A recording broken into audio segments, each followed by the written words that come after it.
All right, thank you for having me. We are gonna finish up some of the conversation we had last time. Last time we spent a very long session on how to interpret your certified property tax roll report that you got from your CAD. And there are a couple moments in there where we kind of glossed over some things regarding the mechanics of your tax, like how to adopt your tax rate, what the various tax rates mean. And so we're going to do about an hour and a half on that today. Just again, as we're kind of getting into that tax rate adoption season, making sure that you have all your documents squared away correctly. And you are sort of dotting all your I's, crossing all your T's, all that kind of stuff. So again, just like last time, please interrupt me if you have questions, when you have questions. I don't want to sit and be lecturing y'all for this whole time. And so again, please put questions in the chat. We'll bring you off mute. We can have a conversation. That'll be much more fun for me than just hearing myself talk. So please, if a question, thought, comment occurs, please share. So I'm sure there's other people having that same question. Okay. So first off, we're going to start just again with a little vocab lesson, vocab check. Make sure everyone's on the same page in case there are new CFOs on the call. But as y'all are aware, school districts levy an M&O property tax rate, and that pays for recurring costs, salaries, instructional materials, etc. The M&O rate is comprised of two tiers, tier 1 and tier 2. And then within tier 2, there are two levels. Level 1, also called golden pennies, and level 2, also called copper pennies. For tier 1 is a portion of a district tax rate that's subject to the ongoing compression that was created by House Bill 3. Okay, so prior to House Bill 3, everybody had a tier 1 rate of $1. Since House Bill 3, it's been compressed down to varying levels. Again, your mileage may vary depending on how fast your property values are growing locally. And that's kind of addressed by that second bullet point. The amount of compression you get is determined by a formula and statute that looks at overall statewide property value growth, an estimate of that from the controller's office, and actual local property value growth. So if you're in a district that's growing really fast, you have a lot of property value growth, your tax rates are going to be compressed more than a district that is not seeing a lot of property value growth. All of this, all those calculations are done on the local property value survey, which you guys hopefully have already submitted and gotten that taken care of. So now we're at the point where we all know our MCR. And this is what that form looks like. Again, we talked about this last time, where to find all these elements. And so if this looks unfamiliar to you, go back and review our last session with y'all in Region 1, and we'll go back and we'll show you where to find all these elements on your certified property value report. Now that the dust has settled on this, you guys have reported all that information to TEA. Now we actually have some data to review and report to y'all, and Romalda asked us, we should have, this is a great suggestion, Romalda.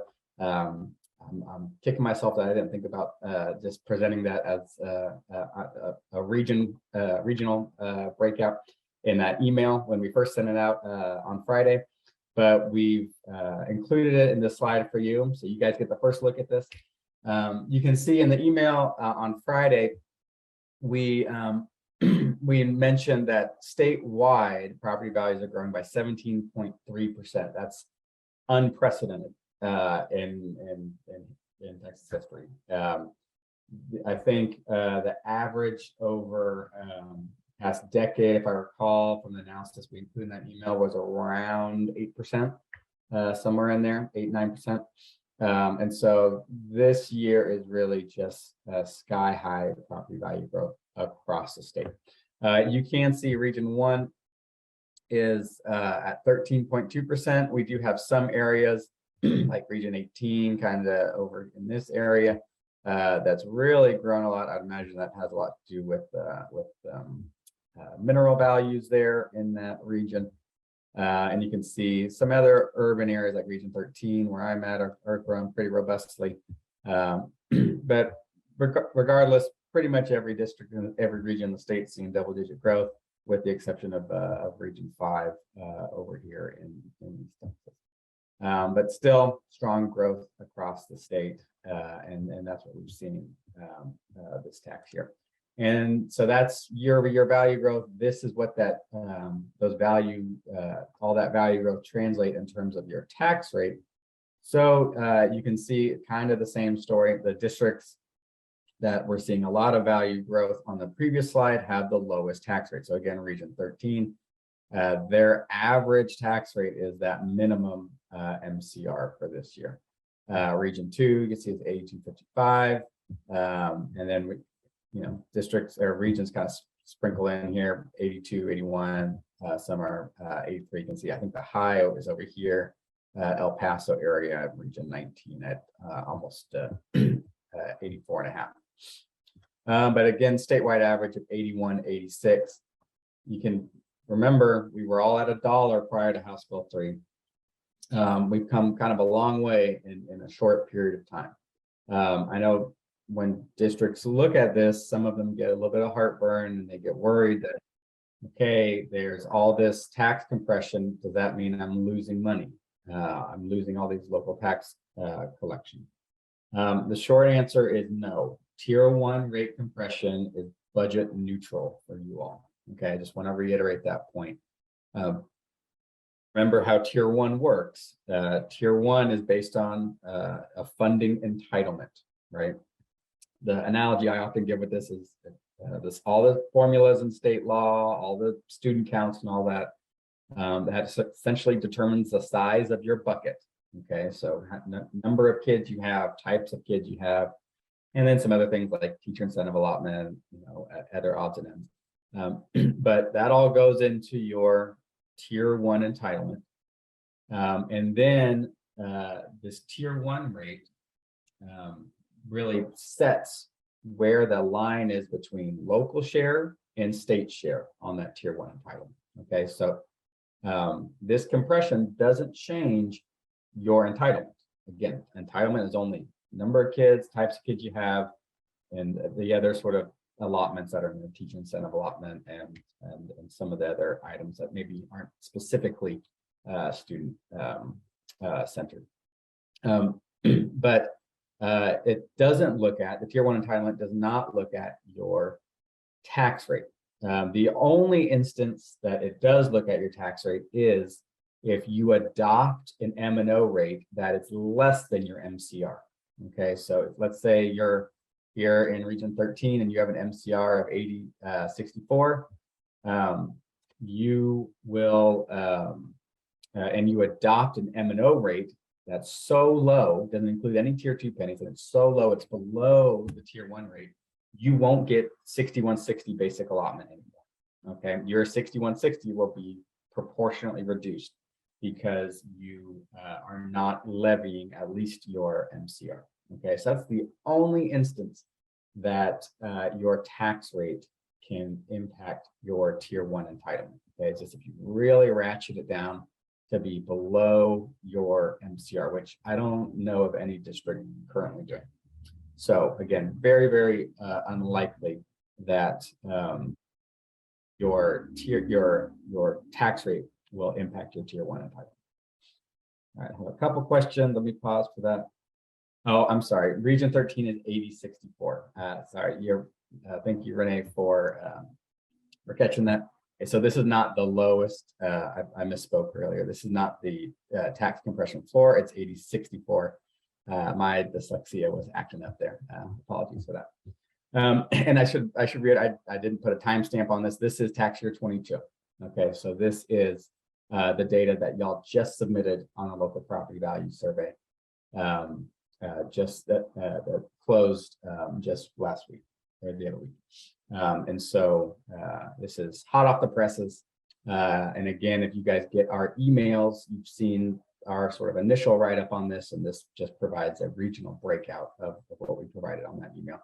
Speaking of that, if you don't get our emails, please let me know. All of y'all in Region 1 are eligible to receive the Texas School Policy Network emails. I think Romaldo does a good job of also sharing those out with the email list there, but you can get it straight from us as well if you'd like. I put my email in the chat just now. So if you didn't get an email from us on Friday talking about property value growth, shoot me an email. We'll get you on our list. Every Region 1 district should be on there.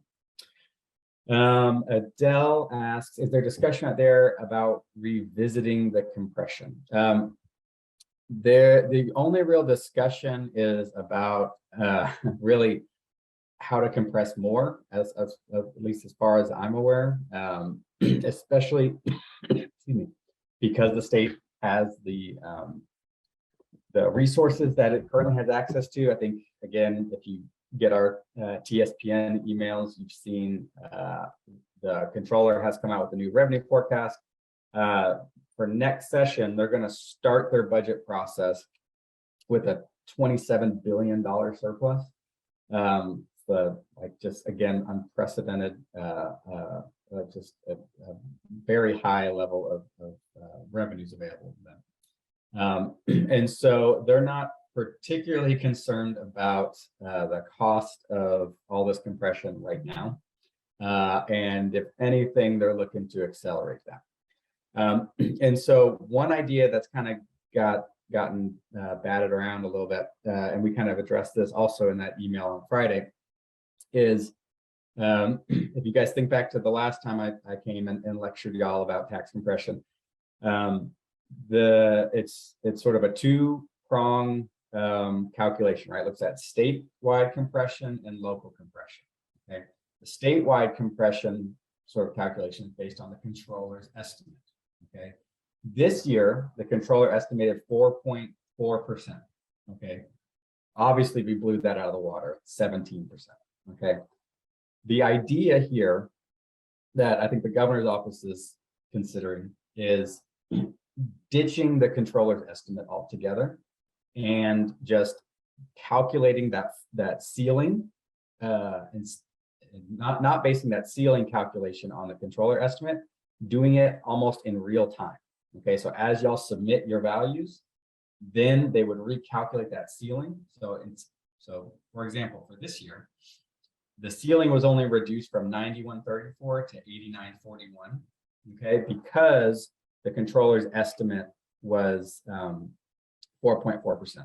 Okay, what they're considering is recalculating that ceiling again in real time. So that way, instead of being reduced just to 8941, it would have been reduced even further because the growth was actually 17%.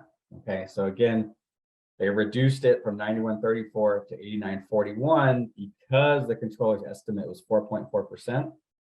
The idea is to reduce the ceiling in line with the actual year-over-year statewide value growth. Okay, that's going to be a little bit problematic because that's one more thing that you don't know until the August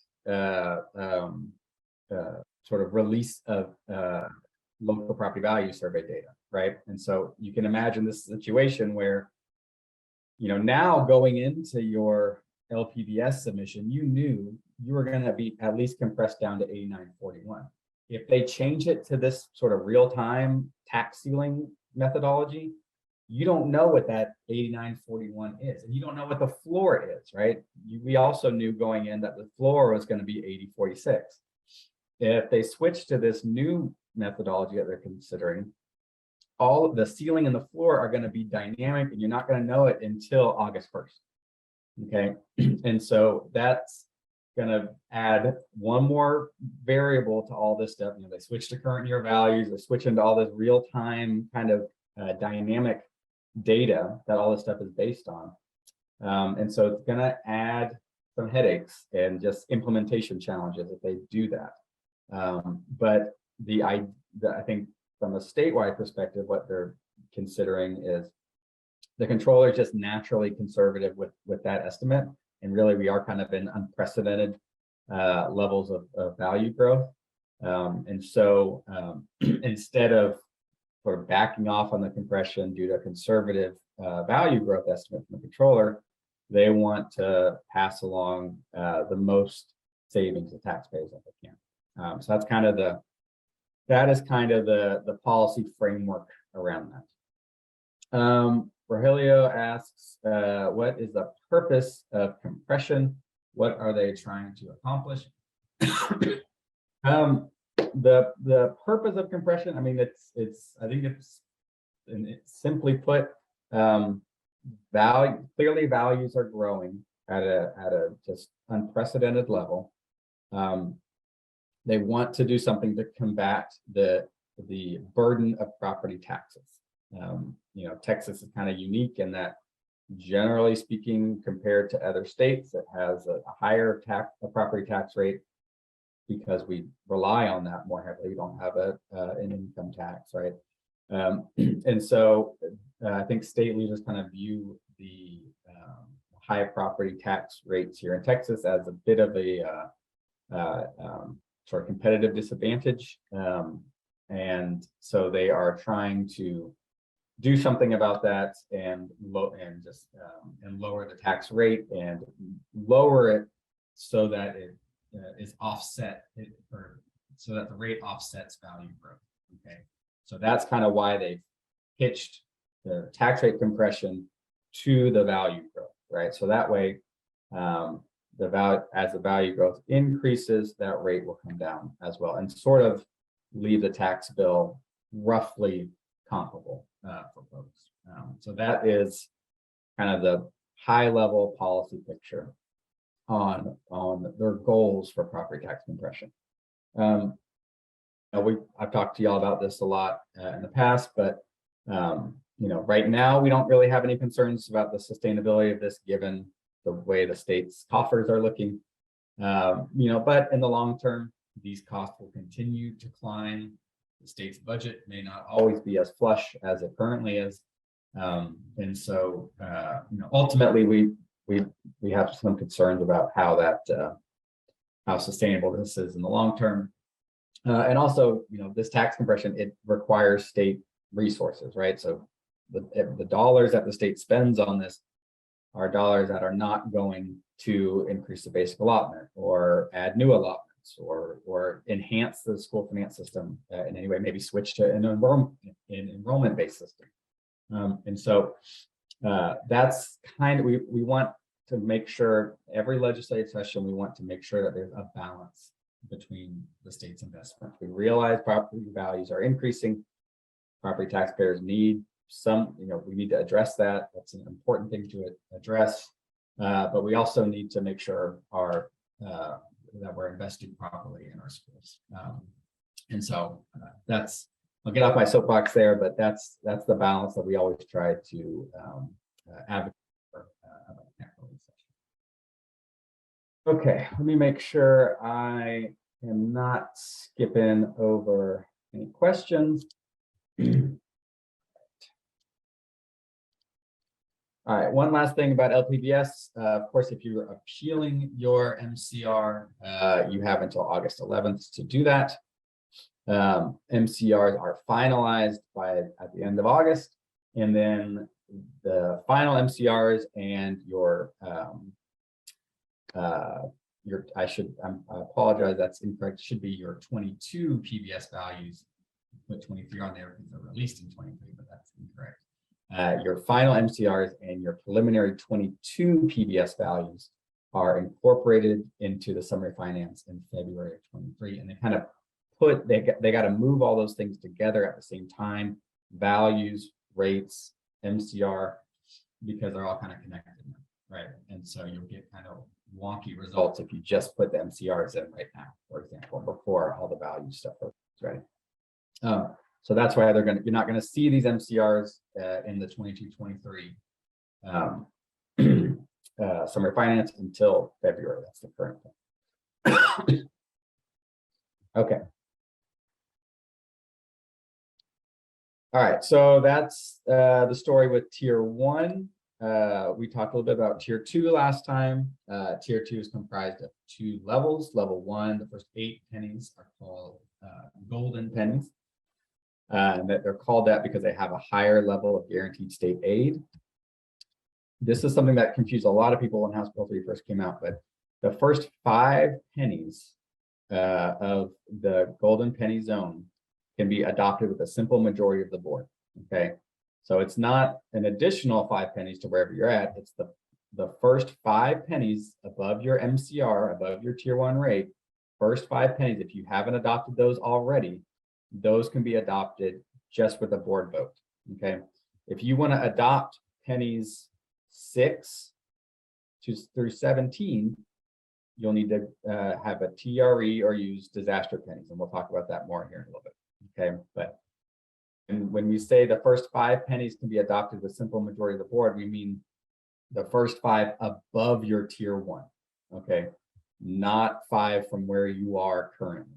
I get a lot of questions. Some districts maybe have 8 pennies already, and they said, "Well, you said we can adopt the first 5 pennies." Like, no, those are not the first 5 pennies. You already have 8. Okay, so just to reiterate, it's the first 5 pennies above your tier 1 rate. These pennies here can be adopted just with a simple majority of the board. Pennies 6 through 17 need a TRE or disaster pennies if that applies for that. There is never any compression for golden pennies, not in state law. Okay, so we have sort of ongoing compression that we just talked about, determined by the LPBS for tier 1. We do have a provision for copper pennies for compression. I'll talk about that more here in a minute, but there is no compression for golden pennies. Okay.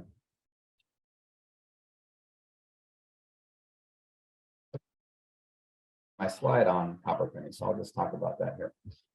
So for copper pennies, these are the next 9 pennies above the golden penny zone. They're called copper pennies because the state aid is half that of golden pennies, and there is recapture on copper pennies. Okay, so if your property values are high, you get to enjoy the benefit of those property values on the golden penny zone. You don't have to send any back to the state for recapture. But if you start levying in this zone, so if you exceed 8 on your tier 2 rate and you start levying copper penny, then you potentially, depending on what your values are, will have to send some back to the state in the form of recapture. Okay, and again, it's just going to depend on where your property values are at. Okay, if you TA recently sent out those recapture notification letters. For those of y'all that are new to recapture and you are wondering what that is, shoot me an email. We can talk about that sort of after class. But generally, TA has to send out notification if you're potentially going to pay recapture either in tier 1 or in tier 2 level 2. And you'll need to take some steps and submit some documents to TA. But if you have questions about that, you're new to the recapture world, and maybe you got this notification, let me know. We can help you afterwards. Okay. School districts also adopt an INS tax rate to service debt. INS taxes are not used to directly pay for construction costs. Again, they're used just to pay off the debt that is taken on for those big capital projects. Generally speaking, we advise districts to develop an appropriate INS rate sort of in coordination with their financial advisor. And we're happy to review that with y'all to take a look at sort of the assumption used by your financial advisors. The quality of financial advisors really runs the gamut. We've seen financial advisors that really take the time to learn school finance, and they understand state aid, and they will update based on ADA projections and your new values and all that. Other financial advisors just kind of set things on autopilot and don't really look at your updated data when you get your certified reports, and you know what your student counts are going to be and all that kind of stuff. And so talk to your financial advisor. Your friends at Moat Casey are happy to review that work if you'd like. but really the financial advisor and the district, those are the two parties that need to coordinate on what an appropriate INS tax rate needs to be for the year. I think we did get a question about tax compression from Adele. Let's see. Many rely on those value increases to sustain and provide raises. Yeah. So Adele, even with tier one, if there wasn't any compression, let's go back to that bucket analogy earlier. Adele, just for y'all that didn't see the question in the chat, it's it has to do with the budget impact of tier one compression. Okay, so remember tier one entitlement.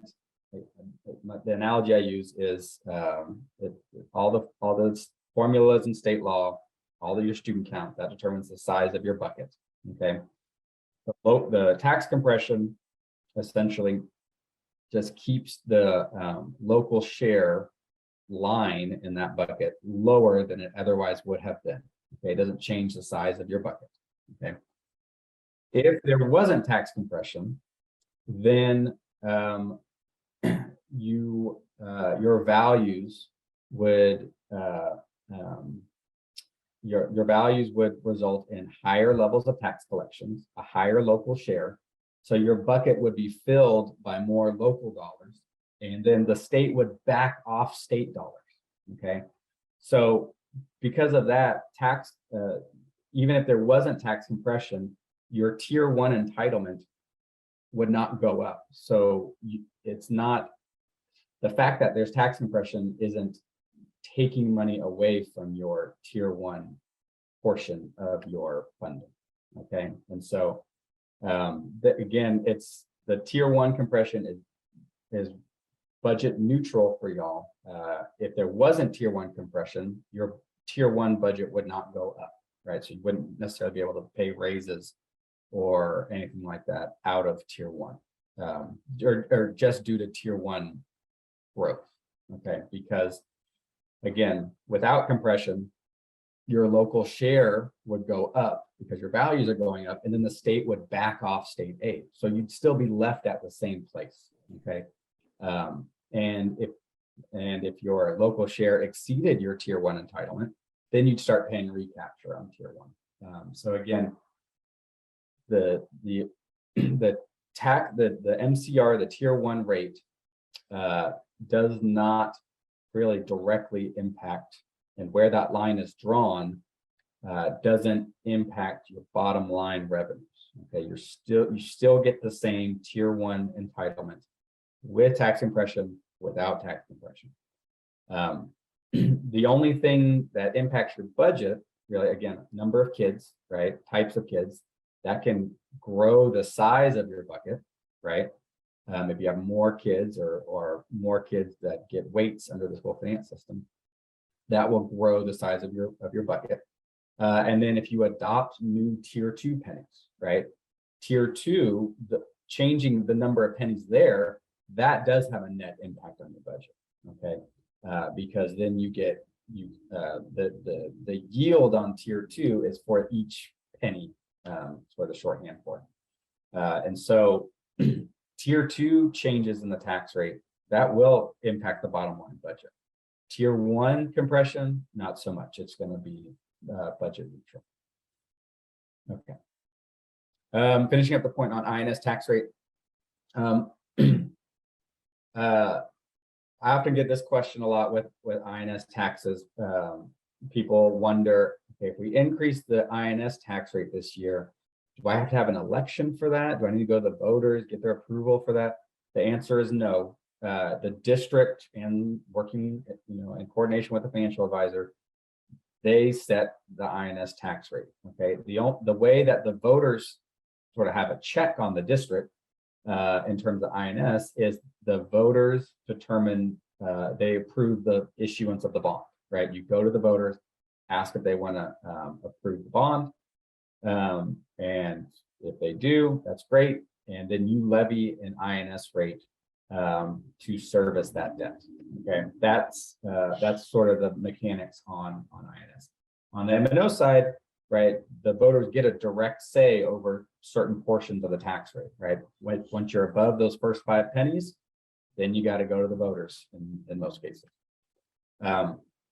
Not the same with INS, right? On INS, they get to weigh in on the issuance of the debt. They don't get to weigh on the tax rate. That's something that the district and the financial advisor sort of have control over. There are some limits on the INS tax rate and certain thresholds. You know, we talked with in M&O, there's tier 1, tier 2, and all the level 1 and level 2 within tier 2. That's not, we don't really have that same kind of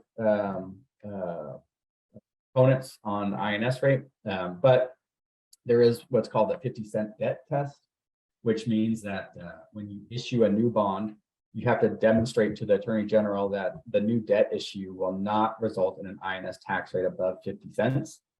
Okay, and so you may notice that some districts out there now have an INS tax rate above 50 cents.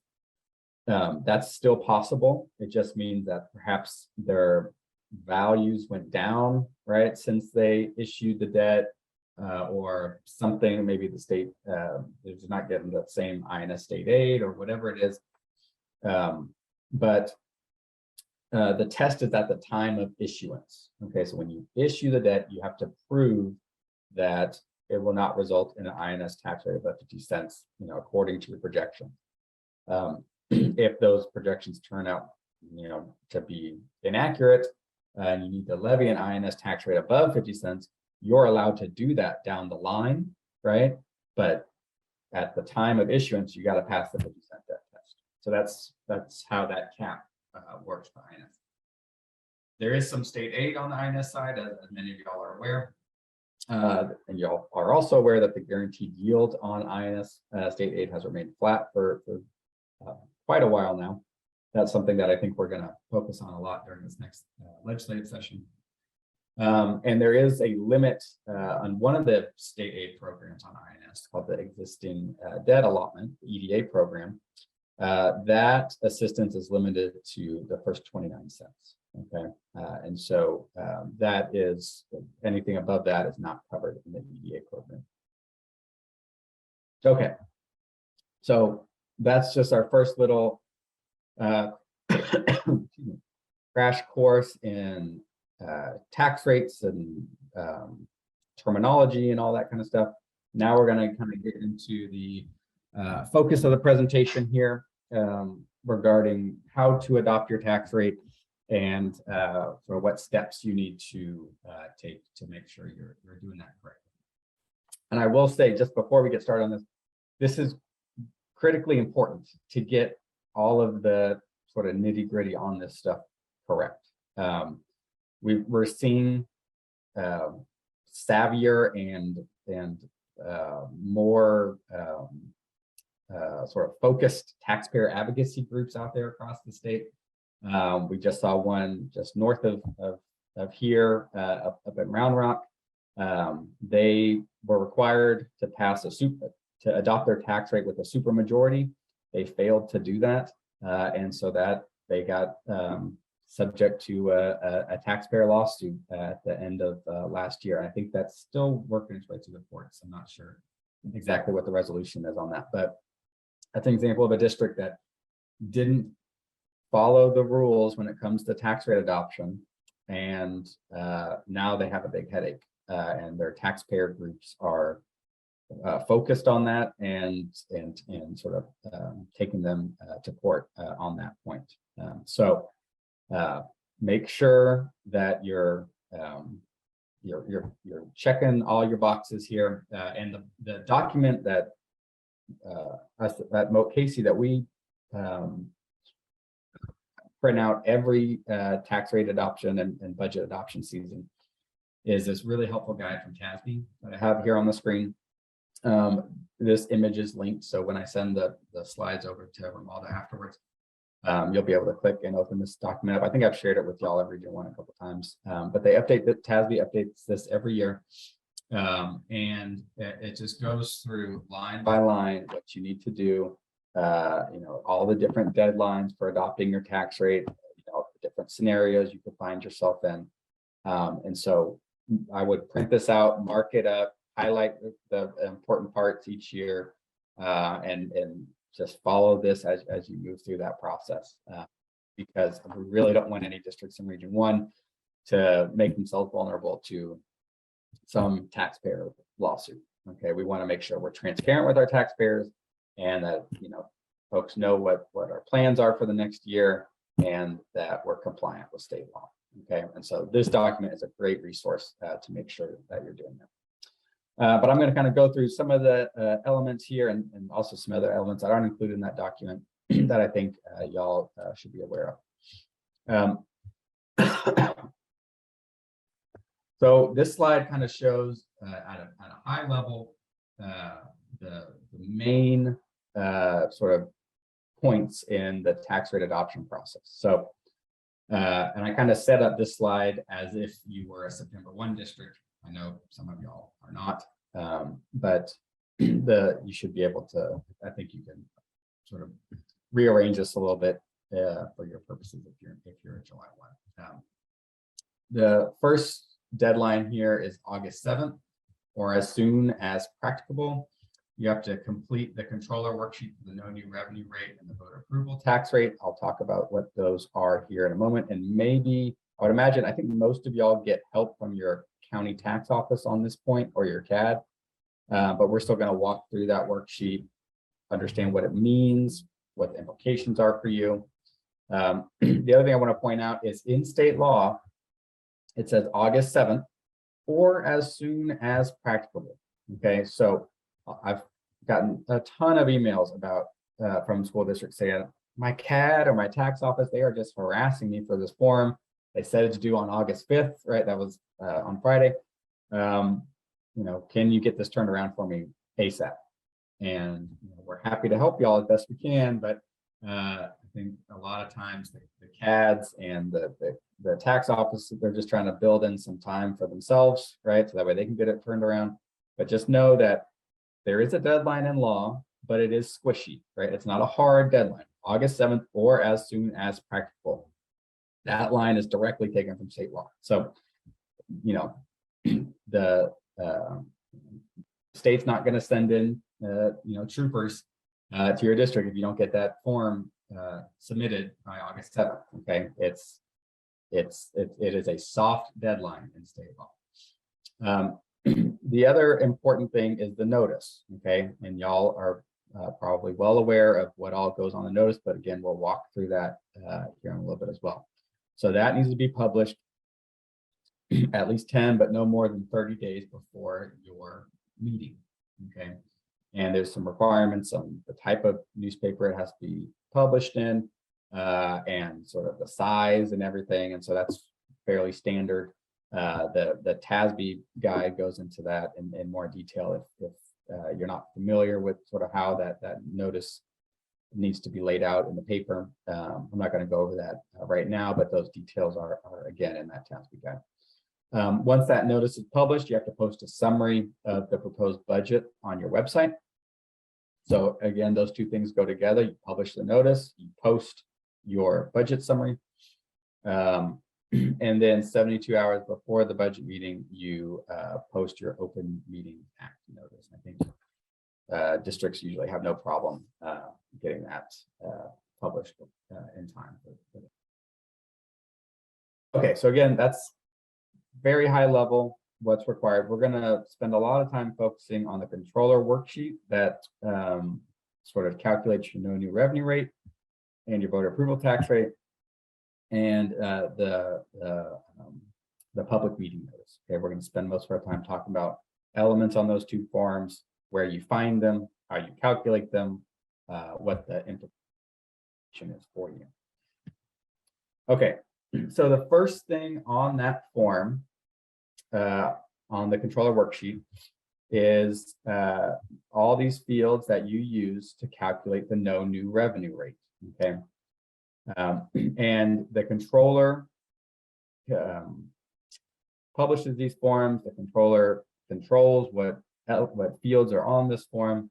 And if you're looking for these forms, you would need to go to the controller's website. I do have, again, these images are linked. So if you want a copy of these forms, you can access it there. There's two versions.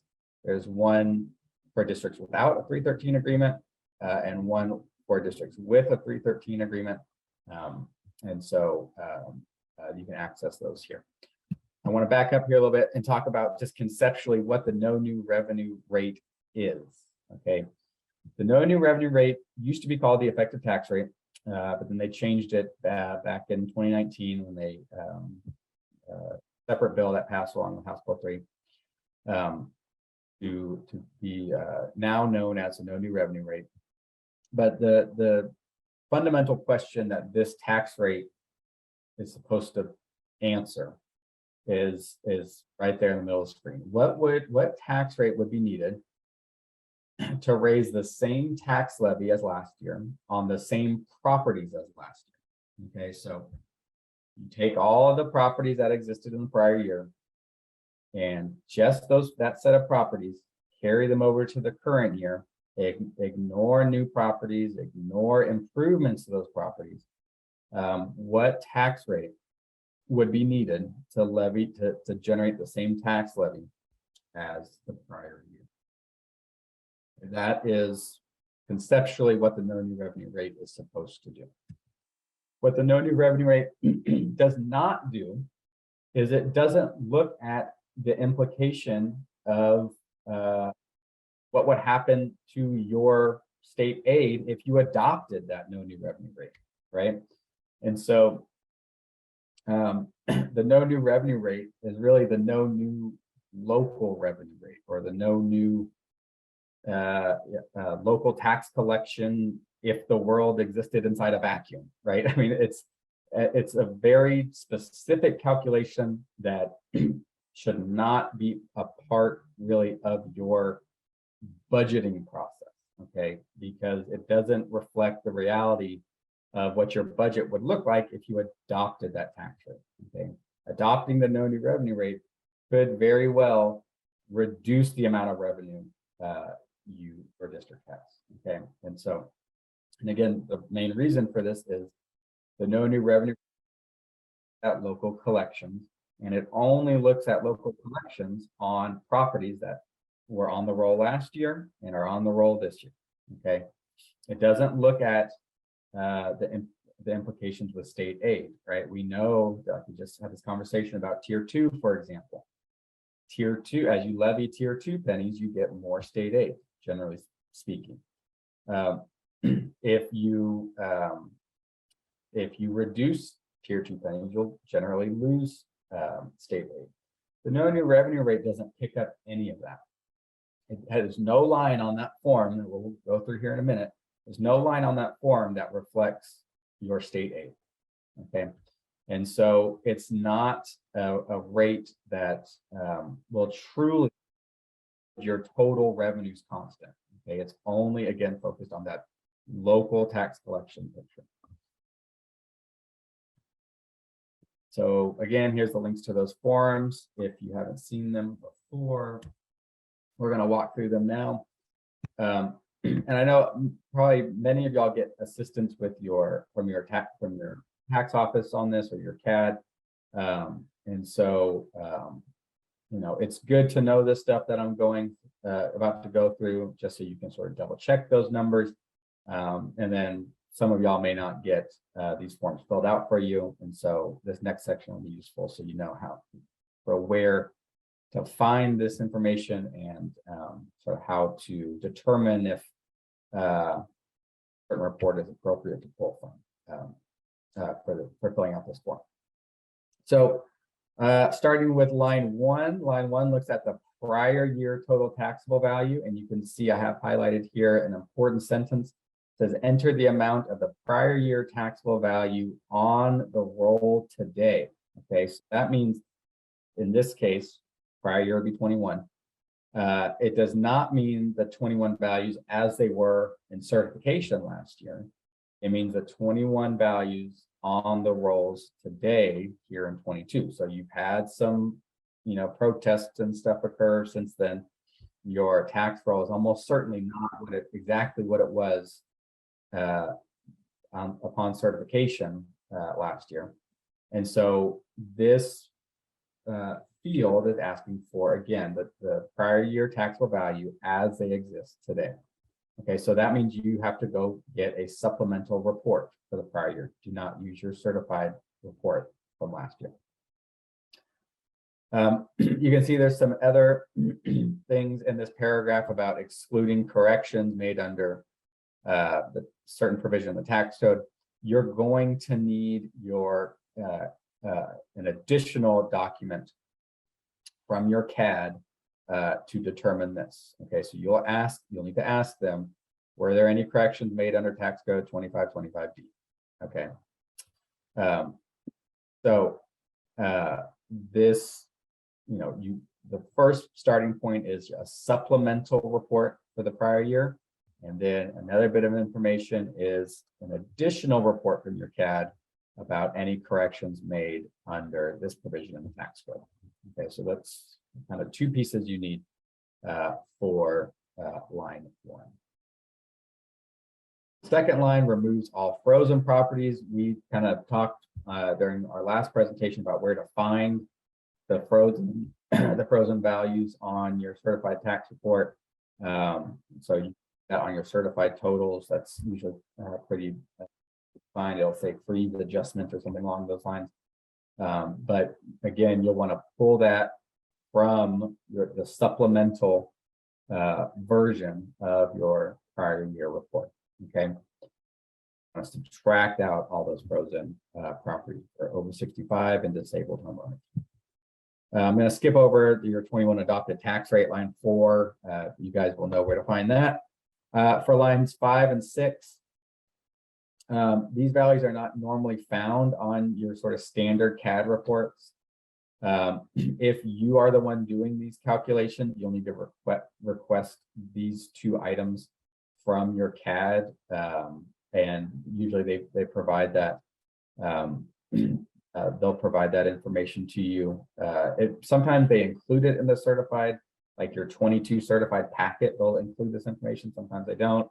CADs are really kind of all over the map with this. So again, if you're filling out this form yourself, lines 5 and 6 will usually be a separate report from your 22 certified totals, and you'll need to ask your CAD for that information. Okay. So these are just, again, values lost due to either court appeals or other appeals under Chapter 42.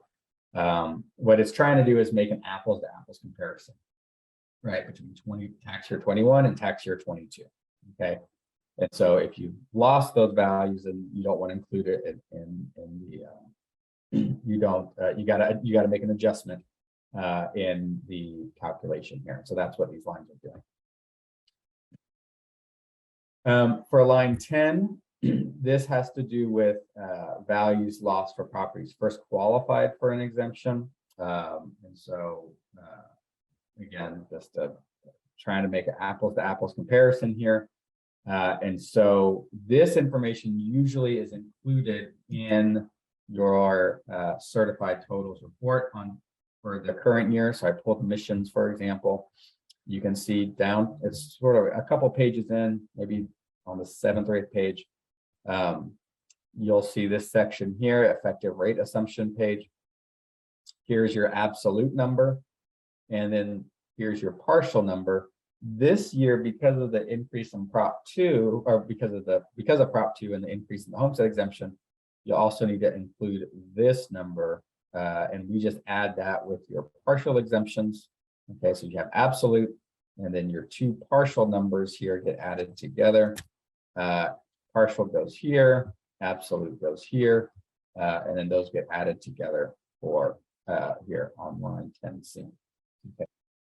Again, line 10, these things are usually included in that on that. For line 11, this has to do with properties that sort of first qualify for ag appraisals.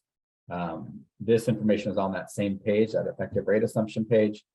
You can see here for mission, they don't have anything, right? This section is here, but it's blank. There's nothing there.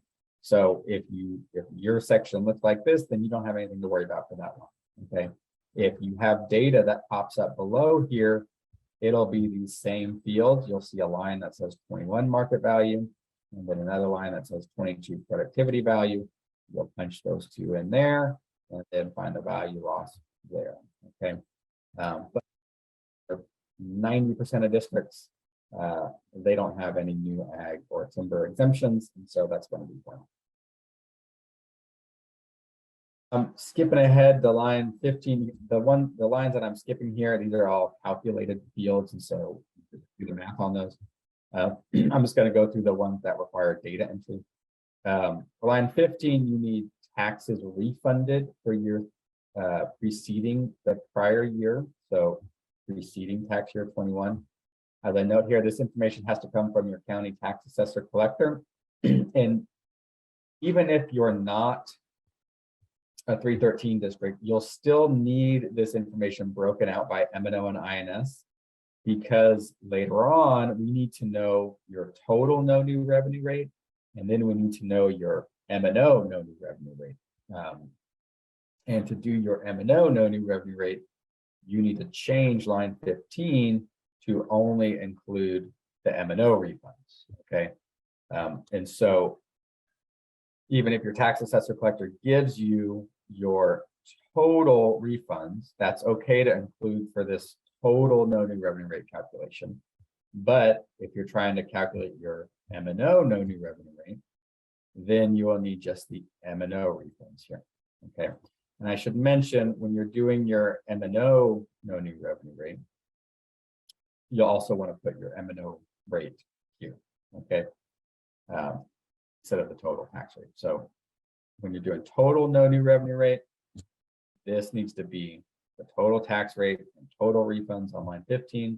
When you're trying to figure out your M&O no new revenue rate, it needs to be M&O rate and M&O down here on line 15. Okay. For line 17, this is when we start getting into the current year values. For certified values, you need to only get the ARB approved values, and you want the net taxable number. You don't want freeze adjusted. We'll make a freeze adjustment down here. And also we will add the values under protest down here. Okay, so this is only ARB approved section on 17A. For the pollution control and then energy storage bit, you'll need to get that from your CAD, because again, this is just values for property exempted for the current tax year for the first time. Okay, that's the key phrase. This element is not part of the standard certified total report. And so if you think you have some of these values or you want to check, you'll need to make a request of your CAD and just say, hey, do I have anything that qualifies for 17B on that?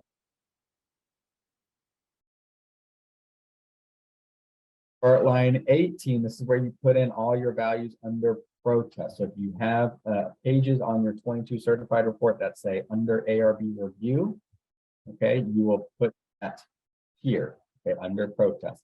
Sometimes CADs have provide additional pages where some things, it's not ARB approved, it's not under review, it's just not included on the roll because they're still processing it. I don't think I've seen that on a Region 1 district report yet. I've seen it on some reports that are Region 4 and other areas, Region 10 or Region 11 rather. So this is probably going to be 0 for most of y'all. You may have something here though, values under protest, okay? And that would be listed as under ARB review on your 22.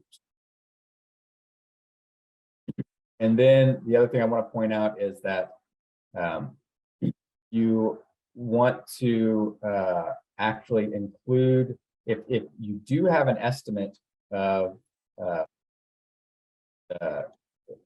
if your CAD provides the taxpayer's claimed value for those protested properties, or if your CAD has an estimate of the value if the taxpayer wins, you'll want to actually include that number here, okay? And so if you think back to our previous presentation on your certified total report, there's a section on there that says lower value used. And so if that is provided to you, you'll actually want to use the lower value used figure here for this line on the worksheet. And it kind of depend on if you get that information from your CAD. Okay.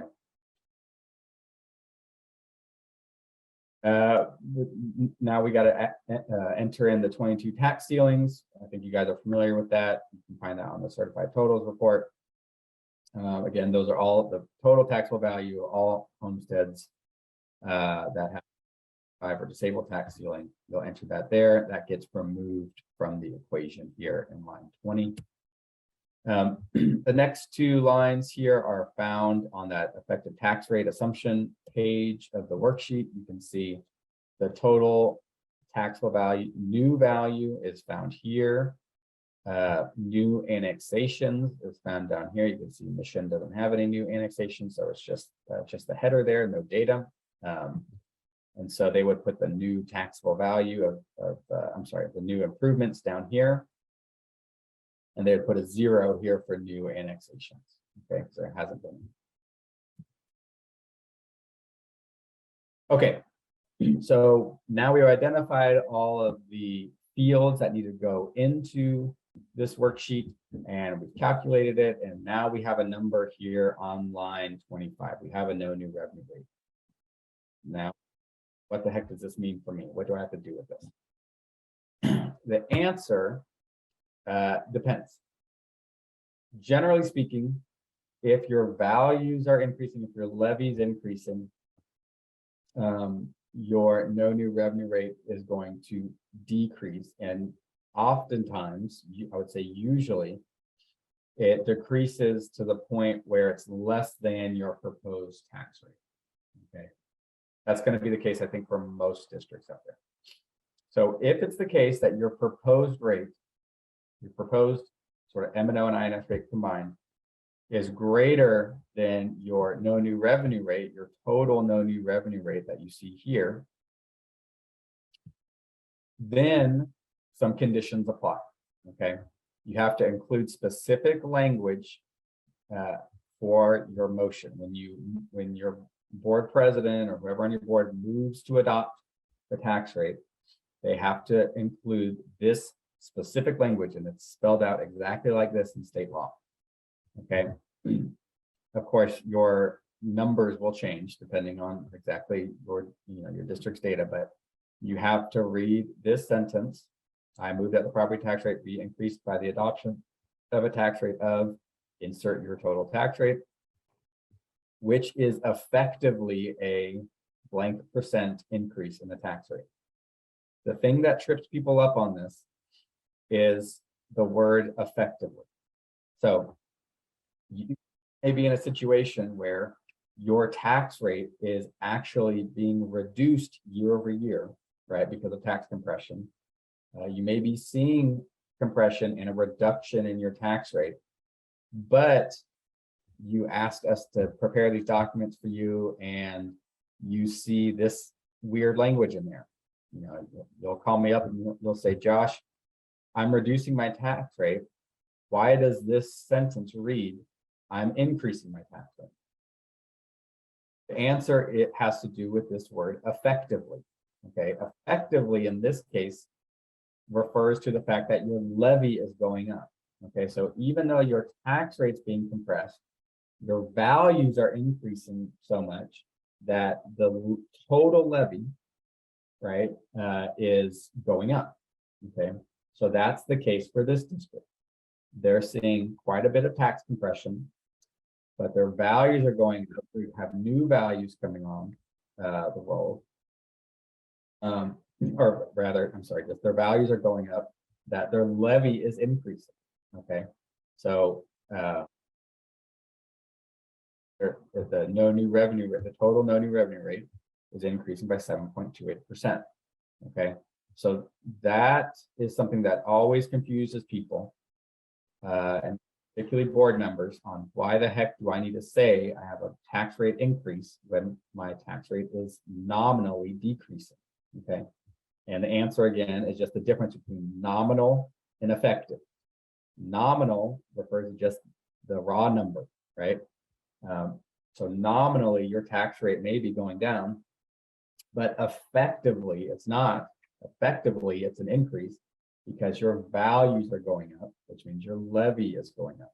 Okay, and so that's kind of the confusing part of this sentence. Okay, and unfortunately, we have to read this sentence constructed in this way. Okay, and so that is sort of the story behind, why the sentence is confusing, and hopefully you can help explain that to your board president if they do about sort of the disconnect here. The other thing to mention that your no new revenue rate kind of controls is the voting threshold that you have to pass for tax rate adoption. Okay, so I want to call out one important thing here real quick.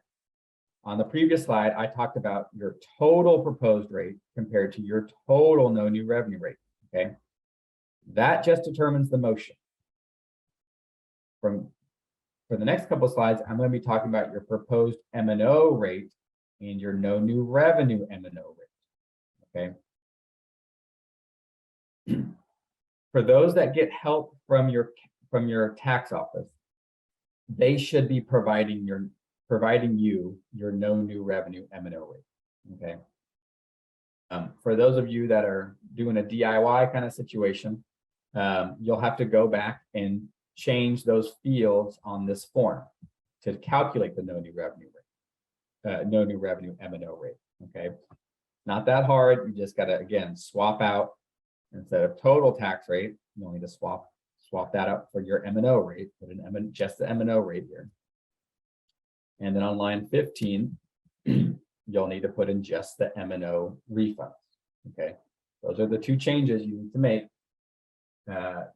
when you're switching from the calculation of your total no new revenue rate to your M&O no new revenue rate. Okay.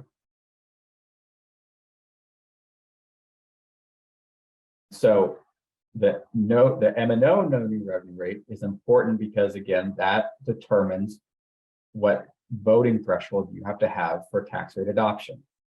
This is the critical thing that got our friends in Round Rock in trouble. Okay, they had a no new revenue rate. They proposed an M&O rate that exceeded the M&O no new revenue rate, but they didn't secure supermajority approval of the tax rate. I think their tax rate passed. I think it was approved by 4 board members, if I recall correctly. Yeah, they just got a simple majority. State law, however, requires, if this applies, if your proposed M&O rate is greater than your M&O no new revenue rate, then you have to get a supermajority approval. If you have a board of 7, that means 5 members have to vote in favor of the tax rate. Okay, so this is very crucial. We've seen, as I mentioned, we've seen districts get in trouble with this. Make sure, one, that if your tax office is helping you with this, that they give you your no new revenue M&O rate, and that you do this check. Okay, is my proposed rate higher? Yes, it probably will be. If that's the case, then know that you have to get supermajority approval. Okay, I think oftentimes probably best practice just to try and get unanimous approval. I think that's what a lot of districts go for. I think that's a good sort of show of unity to the community when it comes to adopting your budget and adopting your tax rate. But we don't live in a perfect world, and so just know that at least you got to get supermajority. So that is key and statutorily required for districts that have a proposed M&O rate that's, again, higher than your M&O no new revenue.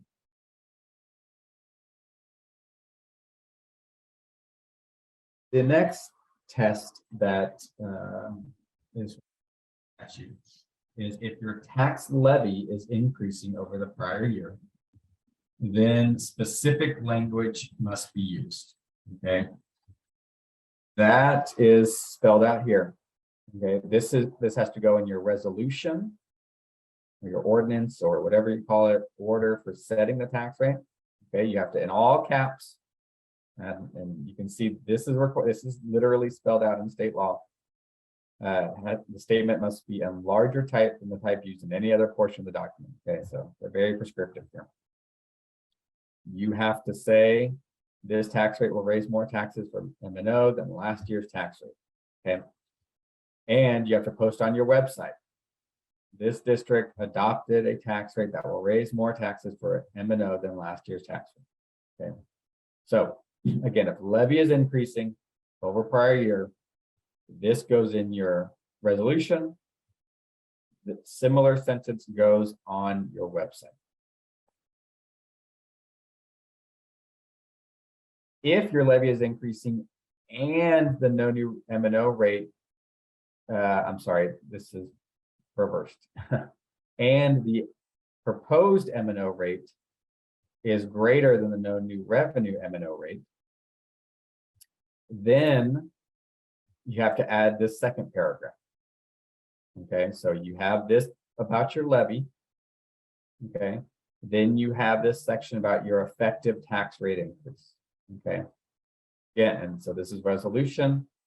This is on your website. So again, just to reiterate, this applies if your levy is increasing and your proposed M&O rate is greater than your no new revenue M&O rate. Okay, so if both of those are true, then you have to include both of these sections. Okay, and we get the same kind of questions on this statement as well. You can see you get some weird language here because of the just not very insightful way this was written by our friends at the Capitol. The sentence in this particular case, and in many cases, it will read, the tax rate will effectively be raised by X% and will raise taxes for M&O on a $100,000 home by approximately negative dollars. Okay, you can see this doesn't make sense. It does not read in a way that is very transparent for taxpayers. On the one hand, you're saying the tax rate will be raised, but then you're saying it goes down. Okay, the reason this is the case is because you're comparing apples and oranges in the same sentence. Okay, and again, this is required by state law, so not much you can really do about it at the moment.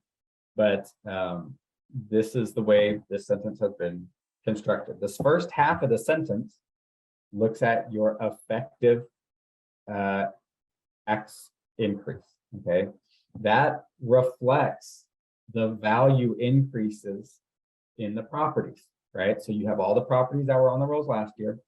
Those values grow, right? Those properties grow in value from one year to the next. And that results in an effective tax rate increase. Okay.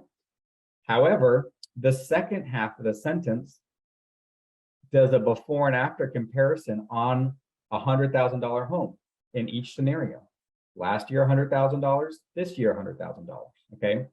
So if you have tax compression and you're applying a compressed tax rate this year on the same $100,000 home compared to your tax rate applied last year on a $100,000 home, that's going to be a lower levy. Okay, and so you're allowing the values to grow and doing this analysis with growing values in the first half of the sentence, and then in the second half of the sentence, you're doing an analysis on a flat scenario. Okay, where the home is flat, not growing. It's stuck at $100,000 from last year's levy, or with last year's tax rate applied, and then with this year's tax rate applied.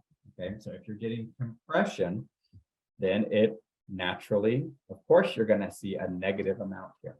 Okay, so that causes CFOs and school board members, just it really throws them for a loop. The short answer, if your superintendent or your board president are confused about this is just a poorly designed sentence. It's poorly written in statute.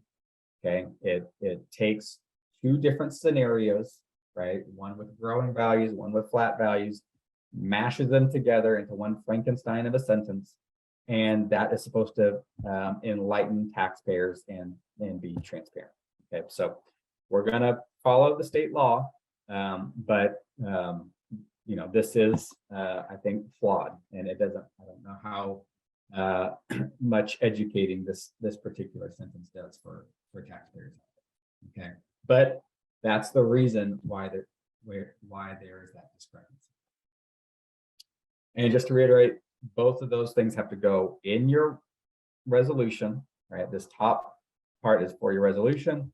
This bottom part goes on your website, okay? All right, so next up is the voter approval tax rate. That is also calculated on the same form. I've again linked these here if you need to access that. So I just rambled on for the past little bit about the no new revenue tax rate. We're gonna switch gears here to the voter approval tax rate. If you remember, the no new revenue tax rate sort of dictates some of the language, right, that we have to include in our motion, in our resolution. Dictates the voting threshold that we're required to have. So it's important. The voter approval tax rate is probably even more important because it determines the tax rate that we're allowed to adopt without going to the voters, without triggering a tax election. Okay.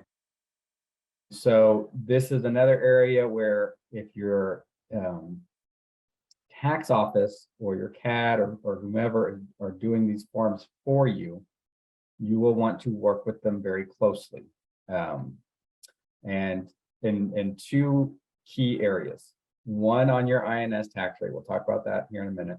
And then two, if you're doing disaster pennies, we've talked to a number of districts in Region 1 where their CAD or their tax office wasn't fully understanding how to incorporate new disaster pennies or even old disaster pennies into these forms. Okay, so we're going to talk about that a little bit. And again, if you have questions, interrupt me, leave them in the chat, leave them in the Q&A, wherever they are. Let me know, and we'll try and see if we can get you some help. Okay, so again, voter approval tax rate. It's still calculated by the same form that we were just looking at, where that had the no new revenue rate calculations on it. There's another section that you have to fill in to yield the voter approval tax rate. And just backing up here a little bit, sort of conceptually, what the voter approval tax rate is. I kind of touched on this already, but it's the rate, the highest rate district can adopt before it must go to the voters for approval. Okay, and so this is key to get correct, because you don't want to accidentally sort of declare to your voters that you are doing an election when you don't actually have to. Okay, or vice versa. And so it's important to kind of understand the various components and elements on this section of the form, so that way you're communicating clearly with your voters and you understand the requirements correctly for yourself. So I've sort of skipped down on that form to the voter approval tax rate section, and we'll get started now on the various elements that have to be plugged in here. This one's a little bit shorter than the no new revenue rate, so it should go a little bit quicker. The first line, you have to go pull your 22 maximum compressed tax rate. Okay, this is what you got from your local property value survey. Okay, at this point, it should be your sort of your preliminary MCR. Okay, MCRs have not been finalized yet, and your CADs or your tax office generally want this form filled out. Okay, so because of that, you'll need to just plug in your preliminary MCR. If you're planning on appealing it, make sure your CAD knows, or your tax office knows, that you're appealing it, and you'll probably have to revise this form. Okay, but this again is your 22 MCR. MCR again comes from the local property value survey. Okay, so once you fill out that survey and you're comfortable with it, you know you're not going to appeal it, that field goes in here. Next up is your enrichment tax rate, or your tier 2 portion of your tax rate. Okay, for 27A, it reads the district's 21 enrichment tax rate minus any required reduction under section 48202F of the education code. That's just the statutory reference for any copper penny compression. Okay, so if the legislature, let's say, increases the basic allotment, right, from 6160, that would trigger copper penny compression, and you would want to incorporate that copper penny compression. If you levy copper pennies, you'd need to incorporate that compression into the field you enter in on 27A. So a lot of districts, let's say you did a TRE before House Bill 3, you're at 17 pennies before House Bill 3. House Bill 3 compressed you down to 0.1383, for example. You would put 0.1383 right here. Okay, and then you would put 0.5 here, and then this would be 0.1383. It's the greater of. Okay, so when we talk about those first 5 pennies, right, you don't need voter approval for. This is how that's being implemented. Okay, so you get your MCR, you can add at least 0.5, right, to it. If you already adopted more than that, then you just bring your previously adopted pennies over here to this line. Okay, so that's how that first 5 penny language was implemented in the calculation of your voter approval tax. The other thing to note is if you are adopting new disaster pennies, there's kind of 2 schools of thought. I've talked to various school law firms on how to handle the adoption of new disaster pennies, particularly on this form and on your notice, which we'll talk about later. Some law firms will advise you to include your new disaster pennies on this field. Okay, so back to the example of a district that has 0.1383. Tier 2 penny. Let's say they're adopting 1 disaster penny. Okay, instead of putting 0.1383, if this is your lawyer's advice, you would put 0.1483 on 27A. Okay, that is one school of thought that's out there. Okay, again, work with your counsel on that. If you're filling this out, if you're doing disaster pennies, just like you work with your financial advisor to develop an appropriate INS rate, you're exactly what to put on 27A. If you're doing disaster pennies, there's some ambiguity here. Ultimately, that needs to be a conversation between you and your counsel. Okay, so I would have that conversation and sort of follow the guidance you get there. But generally speaking, I think most of the law firms out there would advise you just to include the new disaster pennies on 27A. So that kind of takes care of the M&O section, right? We have tier 1, we have 2, M&O is pretty much taken care of.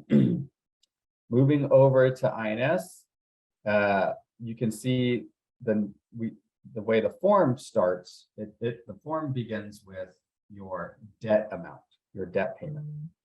We're actually not going to start here because this form, the calculation that is laid out on this form, is I believe it's flawed. I believe it's not the correct methodology to determine an INS tax rate. Again, you want to work with your financial advisor to determine your INS tax rate. So we're going to kind of work this form in reverse when it comes time for your INS rate. Okay, so we're going to skip 29. We're going to add in some elements though. We're going to add in any state aid you expect. Okay, so first talk to your financial advisor about what INS rate is appropriate. Fill out your template, get all that stuff completed on your revenue template. Once you're done with that, put in your state aid here, and oftentimes your tax office or your CAD will ask you, hey, what state aid do you expect? Even though it only lists EDA and IFA, we include EDA, IFA, and the hold harmless all in there. We feel like that's sort of more in line with the spirit of the law. And so that is what you would enter in here. So that 29C comes from the district and your district's template. Line 30 and 32 come from the assessor collector. Okay, so certified excess debt collections from the prior year, that is a field that needs to come from your assessor collector. All these anticipated tax rates for the upcoming year and 3 preceding years, that comes from your assessor collector. Okay, and then you can read these notes on how to sort of resolve all of that into one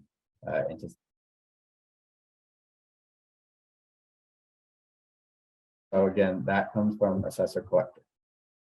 So once you get your state aid nailed down at your preferred, based on your sort of your preferred tax rate, INS tax rate, you know your excess debt collections and your collection rate, then you start working backwards. Okay, you know what INS rate you want, you know what INS rate is appropriate based on your conversation with your financial advisor. Start here. You go and pull the taxable value that you calculate on the no new revenue rate, and then you work your way back up to lines 29A and 29B. If your proposed INS rate is higher than what is originally calculated here, that means you may want to consider defeasing debt, right? That means you want to increase your debt payment, that way that'll justify an increase in your INS rate, and that will bring up this number here so that it matches what your financial advisor is telling you to adopt. Okay. To do that is you, again, start with the INS rate that your financial advisor is recommending here, work backwards up this form, and you need to figure out what goes here in 29A. Okay, and so, I do a little bit of arithmetic, but first you figure out what let's say you have a rate of 33 cents. Okay, you take that value that you calculate on the no new revenue rate, figure out the collections at 33 cents, okay? Plug in whatever percentage is here, okay? Then make that calculation to do that adjustment based on the collection rate. Add in any excess debt collections you have, and then add in any state aid you have. That will yield you the number that you need to put here in 29A to get the debt rate that you and your financial advisor think is appropriate. Okay, so oftentimes we'll see a school district just put in their actual debt payment here, and then they get an INS rate that is not aligned with what their financial advisor is telling them. Okay, that means you need to go and change the number here in 29A, so that way you're getting a correct number. The reason I say these forms are flawed is, number one, they don't include any frozen collections, right? If you remember back when we were just talking about the no new revenue rate, we removed all the values from those frozen, we moved all the frozen values from your 22 space. Okay, so all the frozens are gone. All the new improvements are gone, right? We removed all that. And so that's why you'll need to, using this tax rate, using these tax values to set an INS rate is not going to be appropriate because it's not reflecting a true sense of what your tax base is. Okay, so for that reason, we start here with what reasonable INS tax rate should be, again, based on conversation with your financial advisor, and then work backwards up the floor. Okay, so if you're trying to increase this number, like let's say your proposed INS rate is higher than what this form originally calculates, then essentially what you need to do is include more money here on 29A. If that's the case, then technically what you're doing is you're declaring that you are defeasing your debt, right? That means you're levying a higher INS rate than you technically need, right? In order to pay off debt earlier, make an additional principal payment on your debt. Okay, if you are doing that, then you need to talk again to your FA and your bond counsel and get them to provide what's called a defeasance resolution. Okay, that is a separate resolution that your board has to pass that spells out your district's policy on paying off your debt early, on defeasing your debt. So all that means is just you're making an extra payment, you're levying a higher INS rate than what the form says you need, and you're doing that to make an extra payment on your debt. And just quick little context about the strategy of defeasance. Districts will do defeasance for like two reasons. One, to pay off their debt, like I just mentioned, and avoid some interest fees, right? It's just like your mortgage, right? If I have a 30-year mortgage, and I pay off more than my amount, my sort of required amount each month, that's going to shave off some of the life of that 30-year mortgage, right? Instead of paying on it for 30 years, I may pay on it for 25 years or 20 years or however aggressively I am. And in doing so, I'll not have to pay interest for those 5 or 10 years or however much I shave off, right? And so that's an advantage in the long term for your district, right? If you pay off your bonds early, there's less in total interest you have to pay over the life of the bond. So that's one reason districts can often choose to defease debt and levy an INS rate that is higher than what they may technically need for the minimum required payment for that year. The other reason is to build capacity in your INS rate. Okay, so usually your bonds are structured to be relatively flat payment over the 20, 30 years or however long the payment schedule is. Okay. But your values go up over that time. Okay, so you have a flat bond payment, your values are going up. If you leave your rate constant, which many districts do, that means your collections are going up, but your payments are staying flat. And so there's a delta that grows between your collections and your payment each year, right? Payments or your collections are going up because the rate is flat and the values are going up. Your payment is flat because that's generally how bond payments are structured.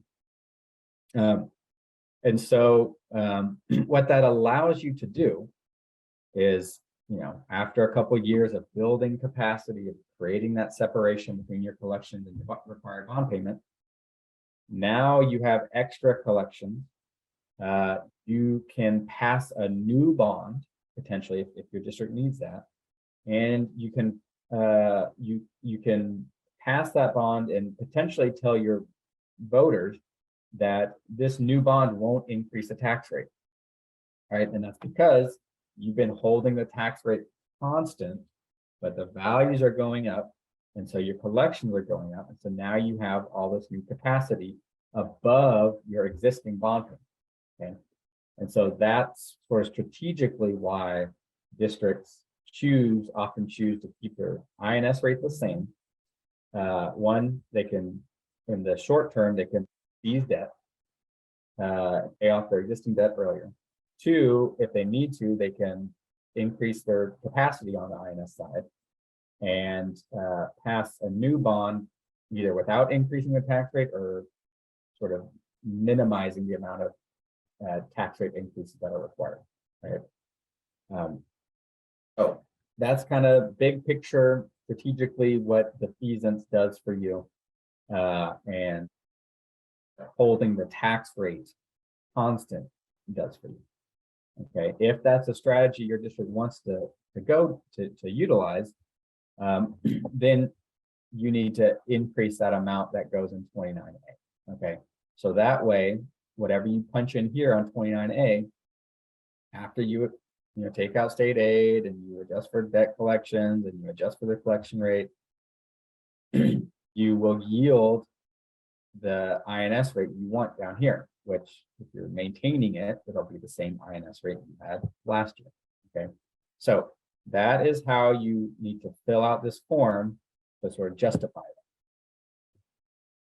it. So just oftentimes, if your tax office is filling out this form for you, you want to give them a number here that will yield this. Okay, and if this number is higher than your actual debt payment, you need to tell your tax office that you're defeasing and that some of this 29A amount is a defeasance payment that you'll make. Okay, so that's kind of the strategy in that scenario. Let's talk about the opposite scenario, where the INS rate you want is actually lower than what this calculation would yield on its own. Okay, if that's the case, then what you need to do is change what you put here in 29B.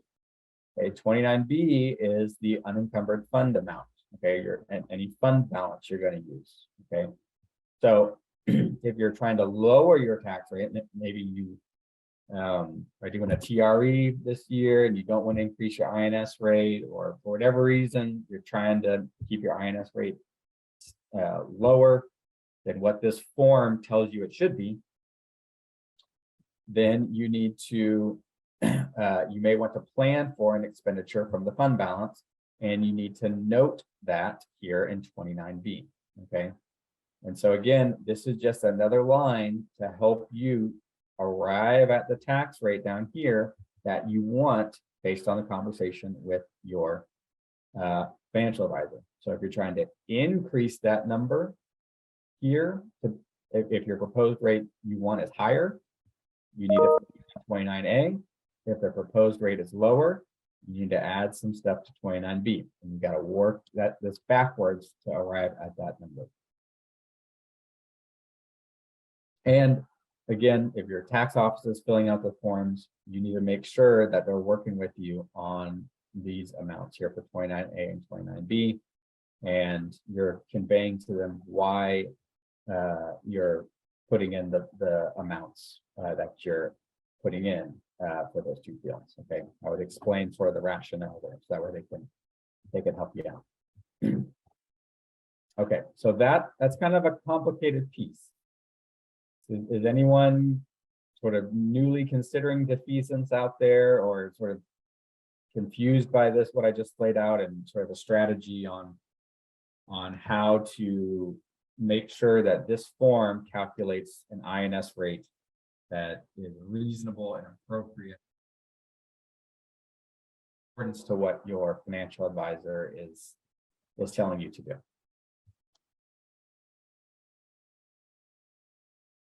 All right, it looks like y'all are clear on that.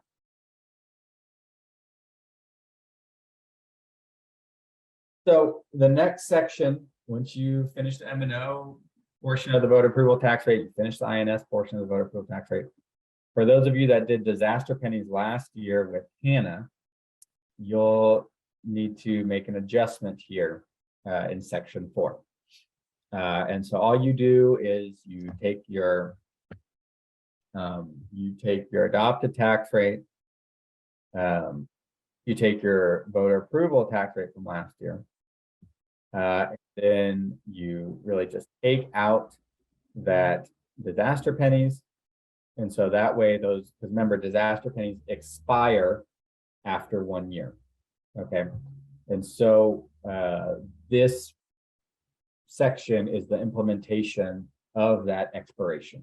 Okay. It's just taking out last year's disaster pennies from the voter approval tax rate and making that adjustment here.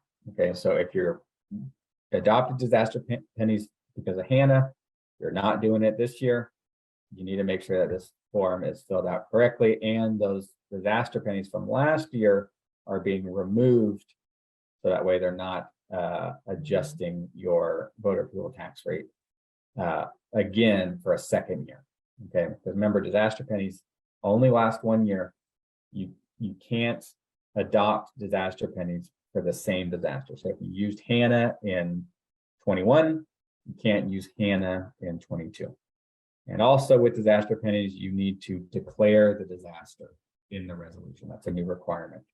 And so if you're considering disaster pennies for this year, make sure you're naming the disaster in your resolution.